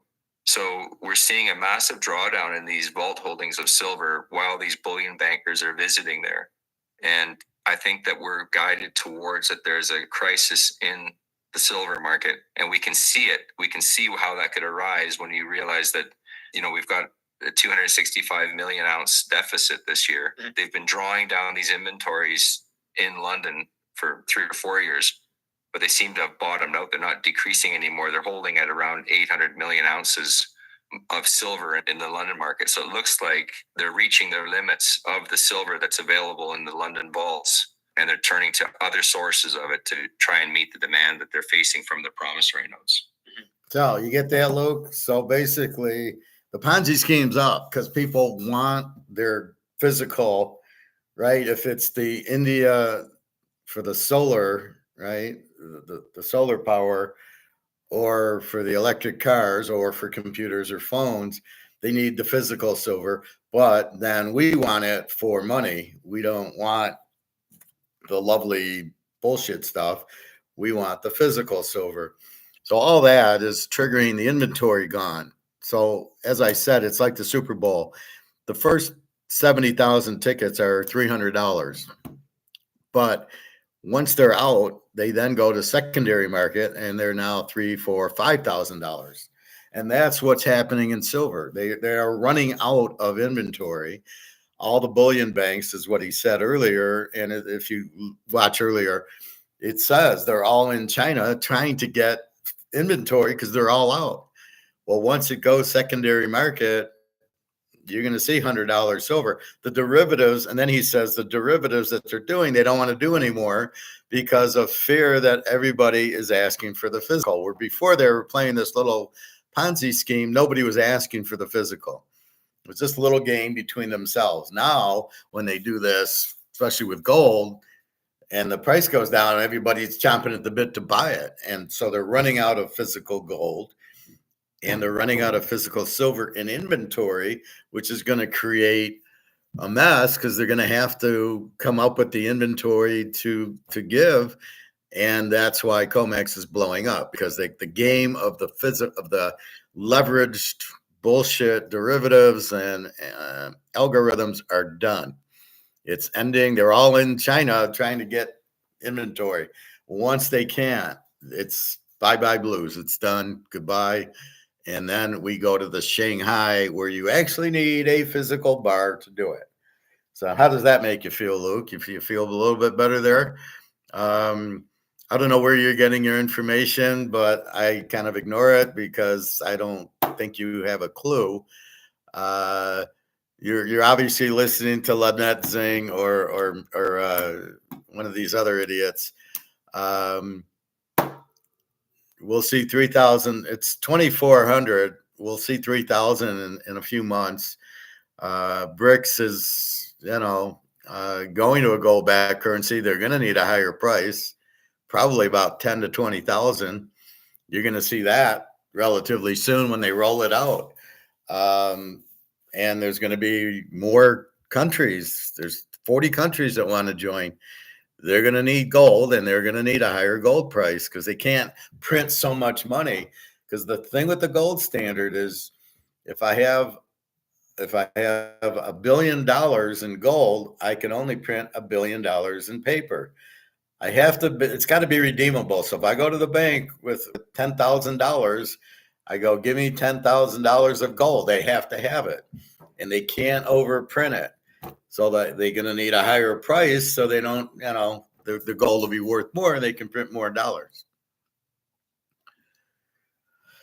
They're still holding it back. What are they holding back? They can't. The inventory is basically gone. The silver, he said, is 70% done. So it's just a little bit more.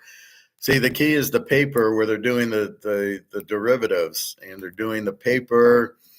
They're printing all these paper, and that's going to be gone because they won't be able to do it because they won't have physical to do it with. And they're scared that the paper is going to be called in, right? So if they print 1,000 ounces, like I said on my Mahomes card, if I do a derivative for 10 of these, but I only have one, and then you guys want one, I can't give it to you. I only have one to give you. I don't have 10. But that's what they're doing. They're playing derivatives, saying, I have 10 Mahomes cards. And you go, that's great, I'll buy it. And then I only have one to give you. That's COMEX. That's silver. I only have 100 ounces, but I'm selling 20,000. And so you think okay, give it. I'd like 1,000 ounces, but I don't have it. I only have 100. And that's coming to an end because they will go to jail, and they are in trouble. selling these if they can't buy it, and the wrong people will want silver. And if they don't pay them, they're going to be in big trouble. So we know how the Russian and Chinese mafia work. So China keeps buying, the public keeps buying, Russia keeps buying whatever they can. So that's where you're at. So COMEX looks like it's ending. It ended, not yet, but I think they're making their last little thing. But then they realize, shit, we don't have the inventory, and people want it because the boat's sinking. So finally, people are starting to see, well, with BRICS, they all see that the boat's sinking. We got to get into BRICS and get into the gold back system because all this is coming to an end. Nobody wants it. As I said, if there's no demand, this is worthless. And all these countries, nobody wants the dollar. Nobody wants the T-bills. As they start realize, nobody wants to trade in U.S. dollars because they know it's worthless. Once it's worthless, it's got no value. So what do? I got to go find something that has a value. And the only thing that has a value is gold and silver. I guess copper is also money, but I thought it was just gold and silver. So I'll have to do some research on copper, but it's probably so cheap. I'd rather just keep buying silver and gold and not that. Interesting. I went to the coin store to buy some silver yesterday. After hearing this, I was all excited.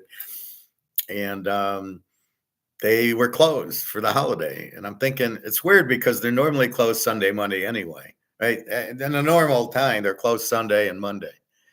And I can see them Sunday because the comex is closed. So there's no trading. And Saturday, yeah, it's a good day. People aren't working to be open. Monday's kind of a strange day to close, but they're just trying to give them a weekend. But they were closed yesterday, so I was like, wow, this is strange. Hoping I get the job, but not. I'm one that until I get it, I don't have it. So hoping to get it. I thought you said some announcement was last week with BRICS. Nothing continues happening. Now I'm hearing next BRICS meeting October. There's a meeting in St. Petersburg in a few weeks. The meeting in October is about new countries joining BRICS, but they've already gone with the gold-backed currency. They're just coming up and figuring it out. It's already been announced, right? So that was the meeting we just had. They announced the gold-backed currency, and they're working on implementing it, which it should be close to. But the October meeting is the normal meeting they're going to have every October.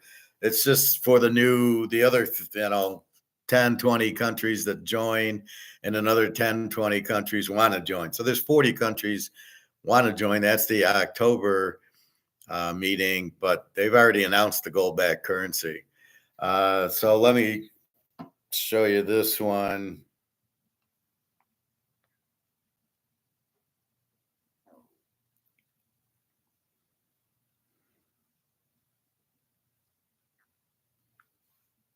If you want to feel your energy levels skyrocket, you've got to try out this organ complex by Paleo Valley. It's buy one, get one.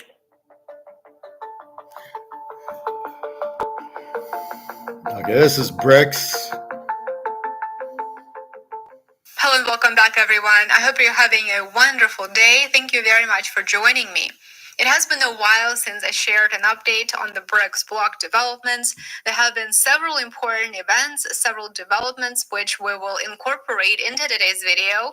We'll talk about the announcement regarding the new currency, a BRICS central bank. We'll talk about a group of Asian countries effectively ditching the dollar, and several other important points that I would like to bring up. Let's start with an entire group of Asian countries recognizing the need to trade in their local currencies. This is a big one. The Association of Southeast Asian Nations is focused on promoting local currencies and is now set to discontinue using the US dollar for cross-border trade among its members. Their combined GDP is approximately $4 trillion, so it is quite significant. And I would like to add here that nominal figures like combined GDP or total annual trade numbers or something else, that is not the point here. The point is the trend, because this is merely the starting point that we're seeing. So for 10 developing countries, the combined GDP of $4 trillion might not sound like that big of a deal, but it's really the trend, the shift away from the reserve currency of the entire world that we're talking about. Think about it this way: we're seeing developing countries choose not to rely on the United States dollar anymore, as they deem it too risky. The alliance includes Vietnam, Thailand, Cambodia, Indonesia, Brunei, Laos, Malaysia, Myanmar, Philippines, and Singapore.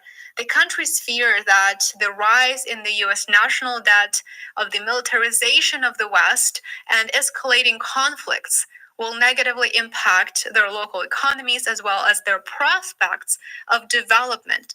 So therefore, the group made the decision to focus on strengthening their national currencies and developing closer ties with their partners. In addition to that, any Western sanctions will now have a much, much smaller impact on these economies. This brings us to what you are likely waiting for, the most, what you're interested in, the most interesting part to you, the BRICS currency. Is there going to be one currency used by the bloc members? As we know, creating a completely self-sufficient, standalone financial system in order to disengage from the West's ability to exert its dominance via sanctions and other types of economic measures, that is indeed the main goal for the BRICS bloc. Inherently, by default, once this new mechanism is in place, and it will be soon from what I can tell, the US dollar will be substantially weakened as the demand for it will decline globally. In a recent interview. So, was that good news for you, Luke? I mean, I don't know what you want to hear. Nothing continues happening. Oh yeah, something's happening. They're working on it, right? They're working on getting the gold-backed currency out there. Now, I guess some of it'll be digital. Probably when they want to buy oil from Saudi Arabia, they're just going to digitally send them, here's $1 million in gold for the oil. But the people will have, like they do in Zimbabwe, they'll have gold-backed currency. So all these Asian countries, 10 more countries that want to get out. South Korea and Indonesia also want to join BRICS, I heard.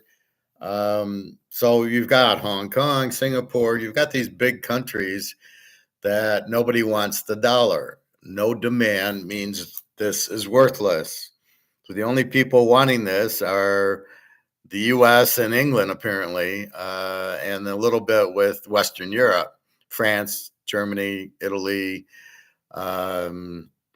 Amsterdam, Brussels sprouts, and a few others. But they have their own currency. They have the euro, but when the dollar goes, the euro goes, and the British pound is worthless. And that'll leave the Swiss franc that Egon's got. He'll be the only, it'll have to go gold back. So everything's going gold back. So I'm not quite sure what you're missing there, Luke. They did announce gold back currency officially, and nothing continues happening. We're in America. I don't know what you're looking for, but it has been announced. So it's just, okay, how do we roll it out? I mean, this takes time. And, so it's happening soon. Now there will be, like I said, there's a meeting in St. Pete soon in the next couple of weeks or month, which they'll probably do more. But they're buying the gold. They're getting out of the dollar. So this is worthless anyway. So if you just look at half of this, nobody wants this, which means no demand, no value. So this is gone. So now where do you want to go, right? The boat's sinking. You need a lifeboat. That's where you get to the gold. That's it. I mean, there's nowhere else for you to turn. Where are you going to turn? So you must realize that. So I think you're over worrying about it. There's this is going to happen and explode. All right. They're already, so comex is ending, right? They want to do these derivatives that they can only do. They want to print them, and it's all this paper money, paper gold, paper silver. But as people are starting to ask for it, they don't have the inventory. They're going to stop doing it. Then it goes to the Shanghai gold price, where you actually need to put the physical down to do the trade. Where in comex, you don't need the physical, you just use the paper. Like I said, it's 10 Mahomes cards, but I only have one. That's the bullshit. That's comex. But it's okay unless the 10 people want the Mahomes card. I'm fucked because I only have one. And that's what's happening now in comex. So comex is leaving, which is what's depressing the price of it. And this is, they're just shooting their last wad. I mean, there's nothing left in comex to do it with, because people want they want the inventory that they can't have. There is no more inventory left.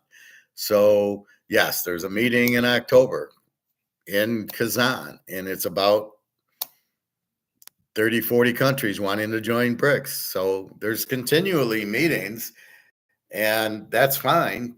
But they already, the last meeting was gold-backed currency. That's already been announced. It's already, all right. Let's see what else, Lena. South African ambassador in China, whose name is Siyabonga Kwele, admitted that there is progress being made towards a common BRICS currency. He once again said that the excessive dependence on the dollar is what's driving this work.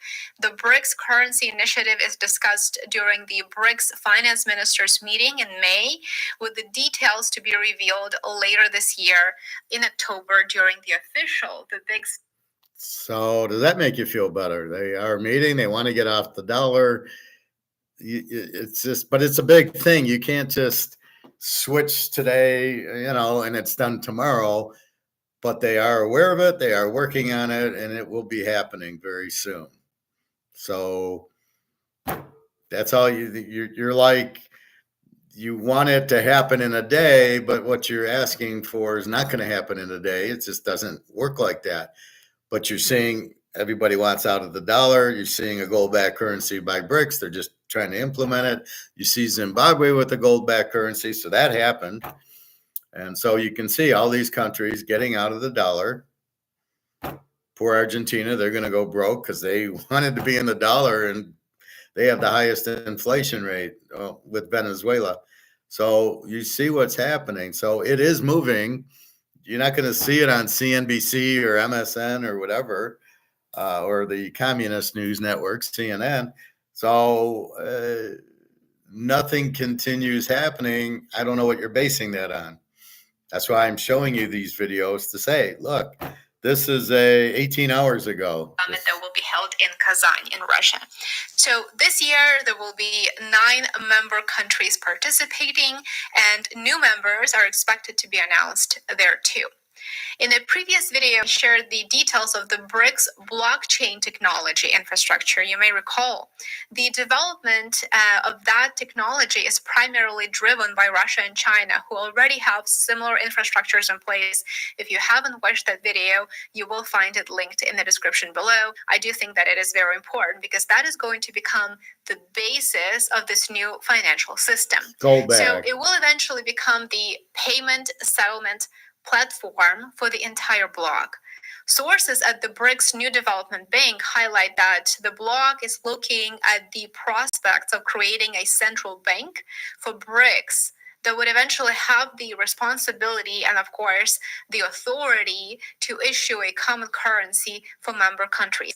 So there's going to be a central bank that will coordinate not only the currency issuance eventually, but also, and I'm presuming here, aligning fiscal policies of the bloc's members, very similarly to how the EU tries to more or less coordinate these types of policies among its members. Recently, Russia's Deputy Foreign Minister Sergei Ryabkov voiced his support for the creation of the BRICS central bank as well. So it is likely going to happen, and I'm assuming that we will hear the big news, the announcement, later this year and just several months from now in October. The fact that the BRICS is working on an alternative financial system does not really mean that the bloc will ignore trade opportunities with European countries, for example. Many people seem to think that there's going to be some type of a trade war or hostility. Even if there is, I don't really think that is going to come directly from the BRICS bloc members, because the BRICS bloc, and this is very important to understand, it is not hostile towards trade opportunities with the rest of the world. The bloc wants to expand and it wants to develop, and is likely going to seek cooperation on those terms, of course, that are convenient to the bloc's members, and that is going to be the difference from now on. The BRICS is likely going to seek cooperation with Europe, as was expressed by China's President Xi Jinping during his meeting with European leaders in May. For the EU, trading with the BRICS members would be extremely beneficial, although the United States is unlikely to approve if those transactions are not settled in dollars. But states such as Hungary and Serbia, for example, will definitely greatly benefit from developing ties with the BRICS. And judging from Xi Jinping's recent visit to these countries, that very well may be part of their plan moving forward. Now, the fourth development that I would like to discuss is the increased attention on African countries and the increased involvement of Russia and China in the continent. The head of the New Development Bank, Dilma Rousseff, stated that the BRICS is ready to invest in Africa to help it address its biggest challenges. This was said during Dilma Rousseff's trip to Johannesburg not too long ago. It goes without saying that this is a big win for Africa as a continent that's been historically colonized and drained of its resources, exploited, and never really received much in return from the developed world. This is a big development. The continuous poverty did help contribute to extreme disparity and certainly played an important part in how unstable the entire region has been. So Rousseff said that the bank will finance physical and digital infrastructure projects in Africa, and it will focus on educational ones. Here's what she said. The New Development Bank has the potential to be the leader of projects that address the most urgent challenges of African countries. She said, pointing out that although Africa's share of foreign direct investment rose to 8.8% of global foreign direct investment in 2021 from just 4.9% in 2010, a decade earlier, it can and must rise much more. So hopefully this quick update was interesting and useful. Let me know in the comments below what you think about these developments. Do you think that a central bank that will cater to the needs of the BRICS bloc is a good idea? Let me know in the comments. All right, so I let her know in the comments.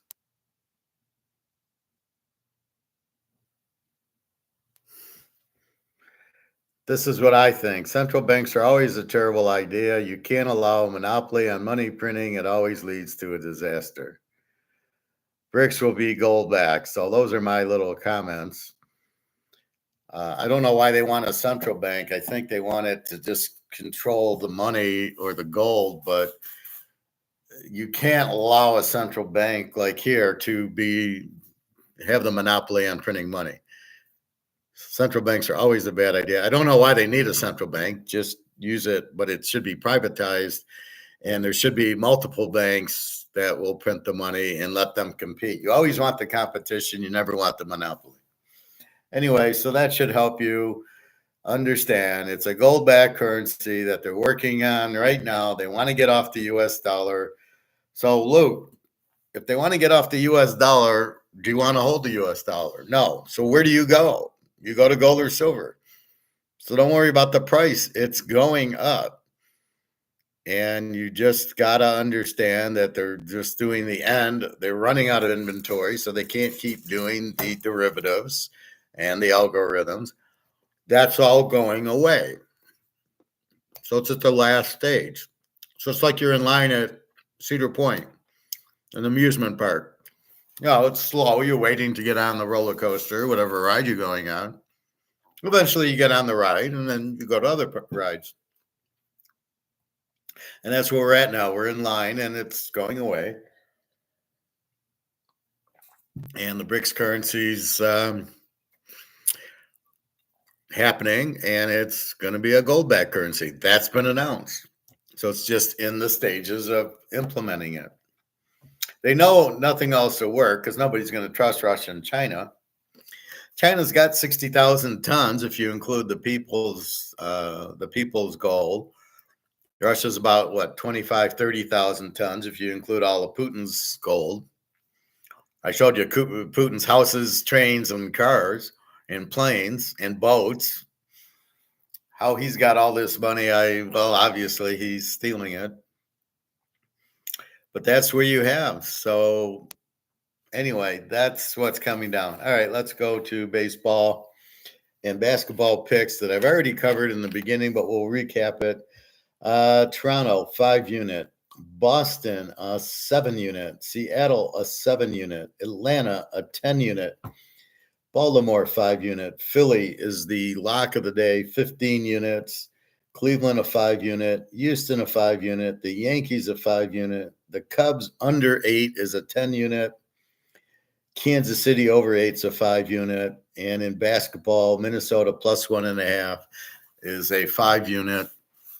They have to win. They're down 2-0.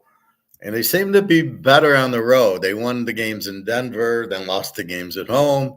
Here they lost the 2 games at home, and now they go to Dallas. And, they were down 20 to Denver, game 7 and 1. So, again, they'll have extreme effort today, and that's all we can ask for. They should win. They're a good team. Like I said, they beat Denver, who was a good team. Luca Brasi on Dallas is giving him a hard time. They'll have to switch the matchup on him, but I think they'll be fine. So this is do or die. They must win, or they're down 3-0, which means you're done. So look for Minnesota, and you're getting a point. You don't even have to lay a point. So this is a good play. So I'll review again. Toronto, which has already started, 5 unit. Boston is a 7 unit. Seattle is a 7. Atlanta is a 10. Baltimore 5. Philly 15. That's the lock. Cleveland 5. Houston 5. The Yankees 5. The Cubs under 8 is a 10 unit. And KC over 8 is a 5 unit. And Minnesota in basketball, I'm just keeping it as a 5 unit, but it's probably a stronger play. So that's your baseball for today. We had a great day in baseball yesterday. Our 10-unit KC wins. And the NBA, we had Indy plus 7.5, which won. So it's a beautiful system, backs against the wall. It works probably 90% of the time. There's a few where it doesn't, but mostly what you're betting on is getting a good effort. And that's what you're getting, and that's what you're betting on. So that's the key to it.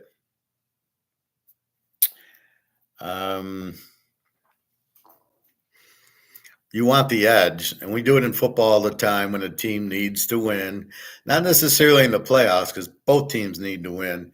But in, week 12, and this team's 3 games behind, and they're playing the first, let's say KC loses a few games. Well, they have to win. They got Mahomes, and they kick somebody's ass. So that's what we look for, the Niners slumping. Although the Eagles slumped last year, but they just sucked.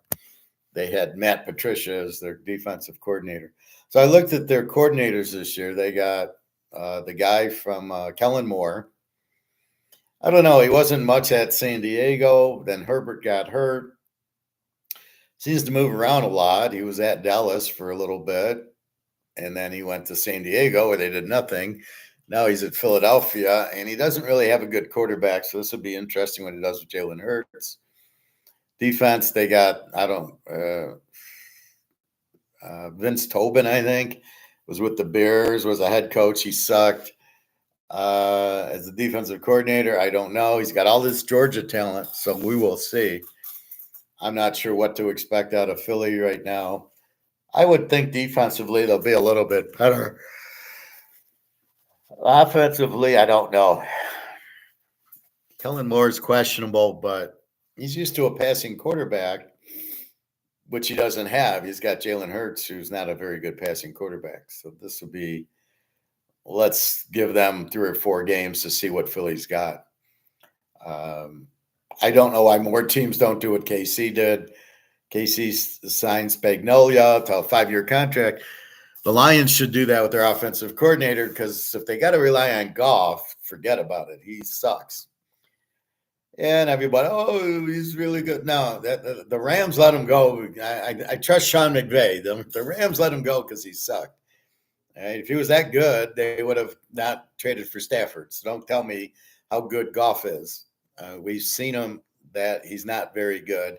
On the Rams, he handed the ball off all the time to Gurley. So don't tell me he's the superstar. Now, in this offense, he looks good some of the time. The first half against the Rams, he looked terrible against Dallas. He threw 2 interceptions. He looked good for a little bit of time against Tampa. And then he looked good in the first half against the Niners and then disappears. So he doesn't play a full game. The coach not going for 4th down doesn't help him. But basically, he's kind of a streaky quarterback. And I think teams are trying to figure out this offense, which I'm sure they will. If they're playing, I think they know against the 2 deep zone to run St. Cloud, and then they run him, and he hits him, and then a little with the tight end. I think he does that okay, but once they start pressuring him, he's not very good. So we will see. I don't expect the Lions to win 8 games next year. But again, I would lock in the offensive coordinator if he's so good. And I notice a lot of teams going to the McVay and Shanahan offensive coordinators like Miami did, like some of these teams. And if you start seeing it on every team and you learn how to defend it, you basically can defend every team. So that's why KC's good, because you can't really defend it. That's why Cincinnati, they got Joe Burrow. You can't really defend him. Lamar, they figured out. And Brock Purdy, all right, he had some nice come from behind wins. But they're just running McCaffrey and a little bit of Ayuk and, Kittle. And he's going to the weak spot. So Frisco, okay. The Rams, Puka and Stafford. So some of the teams are figuring it out. This will be interesting what Pittsburgh does. I do not like their offensive coordinator at all. He's terrible. I think it was Tennessee. I love you picking up Tennessee's offensive coordinator. Yeah, he got you 6 points a game. I want him. So some of these coordinators are just terrible. It'll be interesting. Seattle has the Washington college offensive coordinator, but I don't think I think the head coach is the one running the offense, not the coordinator. I think that's a big mistake there. Geno Smith sucks. I don't know. They couldn't have had Penix, but that's what they should have traded for. This whole 3 wide receiver with Smith, Najima, and Lockett and Metcalf, I think stupid. I think Metcalf and Lockett are fine. The third guy should be like Puka, who's some nobody who went to UCLA and now he's a superstar. Not Smith Najima. Forget about it. He's not very good. I never understood the draft when it was all Olave who was the superstar. So anyway, I think the Rams. I mean, I love the Georgia players. McConkey, I don't know that he was the first round draft pick I would have taken. I would have taken Brock Bowers, not the lineman, and I think that Oakland's going to pay for that move. And San Diego's going to pay for that move. They'll need a tight end like a Brock Bowers, or he's the slot receiver, and you got a guard. What a stupid draft that was. Anyway, so we're approaching June. We got another week of May, and this will be curious to see what happens. Like I said, I went to buy silver yesterday. The store was closed. I'll have to go Tuesday. But now knowing what I know from this new guy, this David Jensen, I never heard of him. But I like the Palisades Gold Radio, but it usually has the columns on the right saying what they're talking about. So I usually just go to the gold. Oh, you're talking about gold? I'll go to the 20-minute mark where you're talking gold. The rest of it I don't care about. I understand it enough, the inflation and all the bullshit, the stocks. I don't want to hear that. I don't need to hear that. Lynette Zhang talking about hyperinflation. She doesn't even know what the fuck it is. That's the problem is people listen to like a Lynette Zhang or a Reichert or Rick Rude. They don't know what they're talking about. So you're getting bad information. It's just buy gold and silver, get off the Titanic, get on the lifeboat, and that's it. So there shouldn't be that's it. There's no thinking. It's just the dollar's collapsing. You hear everybody's off the dollar, the Africans, the BRICS. They don't want to deal in the dollar and get sanctioned and all this other harassment. So everybody's getting off. The only ones that aren't are the Euro people, the Germans, the French, the Italians, the Brits, the Swiss, and us. And okay, but that's sort of like it's like the Steelers in the 80s. They used to be good in the 70s, but then Joe Green left and Mike Wagner left. They got retired, and Bradshaw hurt his arm. They got retired. And then Franco retired, and then Lynn Swann retired. And, so by the end, it wasn't the same team, the Steelers in the 80s versus the Steelers in the 70s. I always am mystified by that. They win the 79s, they win the Super Bowl in 78 and 79. And then in 80, it's Philadelphia and Oakland. It's like, what happened to the Steelers? How did Oakland get in there? And Oakland was in as a wild card. And then here come the Niners. They're playing Cincinnati. It's like, where did the Steelers go? And they just collapsed because of a few key players that they couldn't replace, Joe Green and Mike Wagner. You still see Mo Blunt out there, and you still see Swan and Stallworth and Franco, and you're like, what the fuck's going on? Where's my boys? And they just dissolve. And that's what you have with the dollar. It's just gone. And that's what you have with the BRICS, with the Euro countries. They're just not what they used to be, and therefore they're gone. And so the dollar used to be good is not good anymore. You cannot run 50 years without gold-backed currency, just printing and printing. Should have ended in 2008. It's definitely ending now. So you either can ignore it or you can understand it, but realize that it's gold. Gold is the key now. So you got to understand that. So after watching what's happening, now I understand a little bit better with comex that everybody it's a Madoff, right? It's just running a Ponzi scheme. And now that if everybody wants the physical, they don't have it, it collapses. Just like Madoff, everybody wanted to pull their money out. He didn't have it, it collapsed. That's what's happening with comex. It's collapsing. Shanghai, you need the physical. Look for the Shanghai price to go through the moon. And that's how we'll price gold and silver, I guess, physical.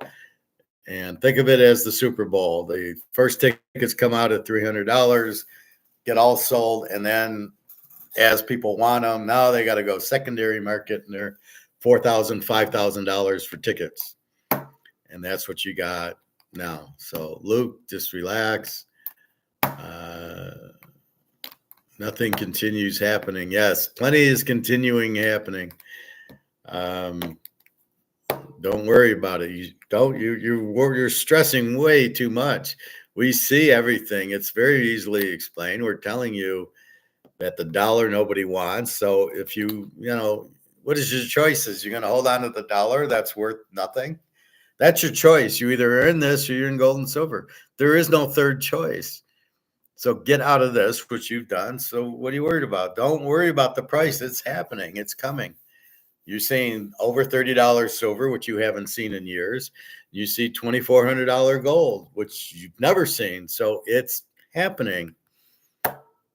I don't know what that is. I don't know what you're looking at that isn't registering that. Yeah, it's gold 2,400, silver got up to 32. You haven't seen it over 27, 28 years. Here we go. It's got to walk before it runs, but it's going to run. So just, you're in the boat, you're in the lifeboat. The ship, the Titanic's sinking. You're in the lifeboat. That's it. Just lay back and just wait for the fun to start. So you're fine. Anyway, I think that's about it.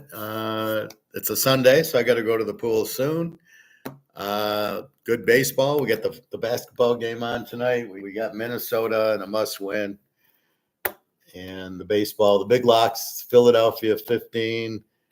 And we got a 10 unit on Atlanta and 2-7 units, Boston, Seattle. And the Cubs under 8s of 10 units. We got plenty of plays in baseball.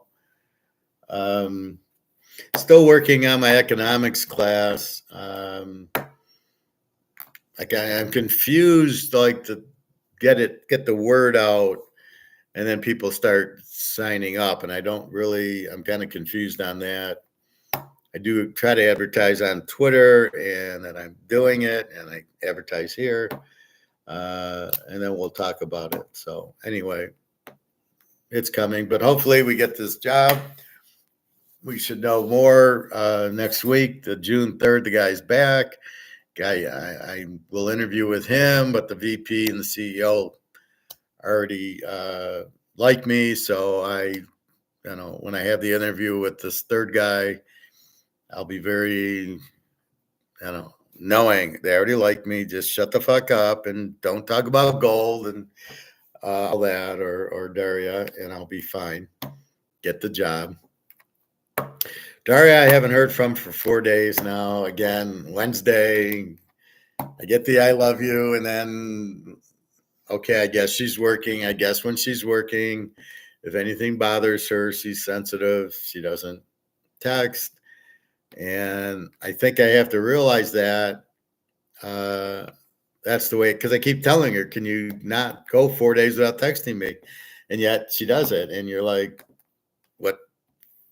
what part of text me every day are we not understanding? And usually she's, I was working. Okay, I don't doubt you're working, but again, I don't understand the 30 seconds. Hello, I love you. Have a nice day. I'm at work. I don't get the lack of communication. But I guess she's just worried about other things, the mother, the daughter, the friend, the job.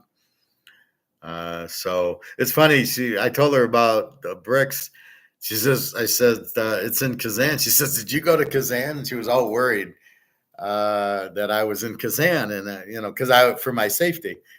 And I said, no, I'm watching on YouTube. But it was just funny that, like, she was so worried about that. And she worries about, like, when I tell her I'm fasting, I tell her it's for health. I'm not sick. I'm doing it for health, just to get healthy or to get healthier. And she doesn't get, I'm worried you're fasting. I'm like, no, everything's fine. It's just a normal thing that I like to do to clean my body out. But there's nothing wrong.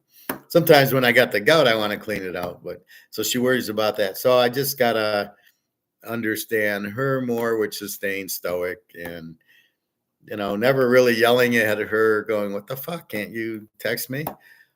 So I'm pretty good at that. Cause again, if she's that emotional, to not upset her. So I'm sure I'll hear from her soon, and I'm not going to worry about it. And like I said, I'm off to the pool, and went to the lake the other day just to take a little walk. I got to get into shape. I run in the pool, which is fine. But when I'm on land and I'm trying to walk, a little bit of back problems. So I'm still going a little bit at a time. I got to get it up to a mile, but right now it's not near there. Anyway, so that's what's going on. So have a good Memorial weekend. Enjoy. And that's about it. So I'm waiting for that job, which I should hear. He's back the 3rd, so I should hear some good news That's a week from Monday. So next week I should get the schedule for probably Wednesday or Thursday. I'll get the schedule for meeting the guy. He's in Europe, so we will see. But I've got the name. I've sent the thank yous, so that's about it. So now it's just probably my job. It's just a matter of waiting. This will be a remote job, but 2 days a month I got to go to Indiana, I guess. So I asked my recruiter. He says it's like a 3-hour drive or something like that. Well, that's not. I thought it was like 6-7 hours. He said you can avoid. If you drive from Detroit to Chicago, there's this middle section in Indiana, which it's so fucking slow, and it just takes like a half hour to go through it. And it's like bumper to bumper because everybody's then going to different highways and they got to read the signs. And so he says, no, there's other highways before that you can take to get to this. I guess it's near South Bend, so I can go to Notre Dame games. So anyway, that's like 2 days, but it's remote. So I theoretically could go in Europe and work and see the girls and then, I guess get home for the 2 days. But I think once I'm there, I won't have to go every month. I can probably say I'm going to Europe for a month to work and then not come back for the 2 days, just maybe teams with the guy. Otherwise, that's about it. So go enjoy. It's a nice sunny day here and off to the pool. All right. Good luck on your baseball and your basketball. I'll probably be on tomorrow because I'm just hanging out at home, waiting to hear from Daria. It's hysterical. I don't know. I can only tell her don't go 4 or 5 days without texting me, and then she keeps doing it. And do you not understand, or you don't care, or I don't know what it is, but we will see. But I'm still texting her. I'm not. I texted her this morning, but I'm not. I sent her my picture from here. Otherwise, I won't text her as much. There's no point. All righty, everybody. Have a good day. Memorial Day. Good luck on the baseball, basketball if you're betting it. Good luck on the brics going gold. And we will see. Good luck on the comex finally being destroyed. Again, the Ponzi scheme's up as they want inventory. JP Morgan, Jamie Dimon is retiring early because he doesn't want to go to jail. So he'll probably retire and leave the country. And then the poor guy who takes over will get the jail time. But I think he sees the writing on the wall, so he's done. But look out. Again, comex Ponzi scheme is just about a little bit left. And then we're going to see some really high gold and silver prices. All right, everybody. Go buy your gold and silver. Take care. Enjoy. Have a nice weekend. www.teaserking.com. All right. Ciao.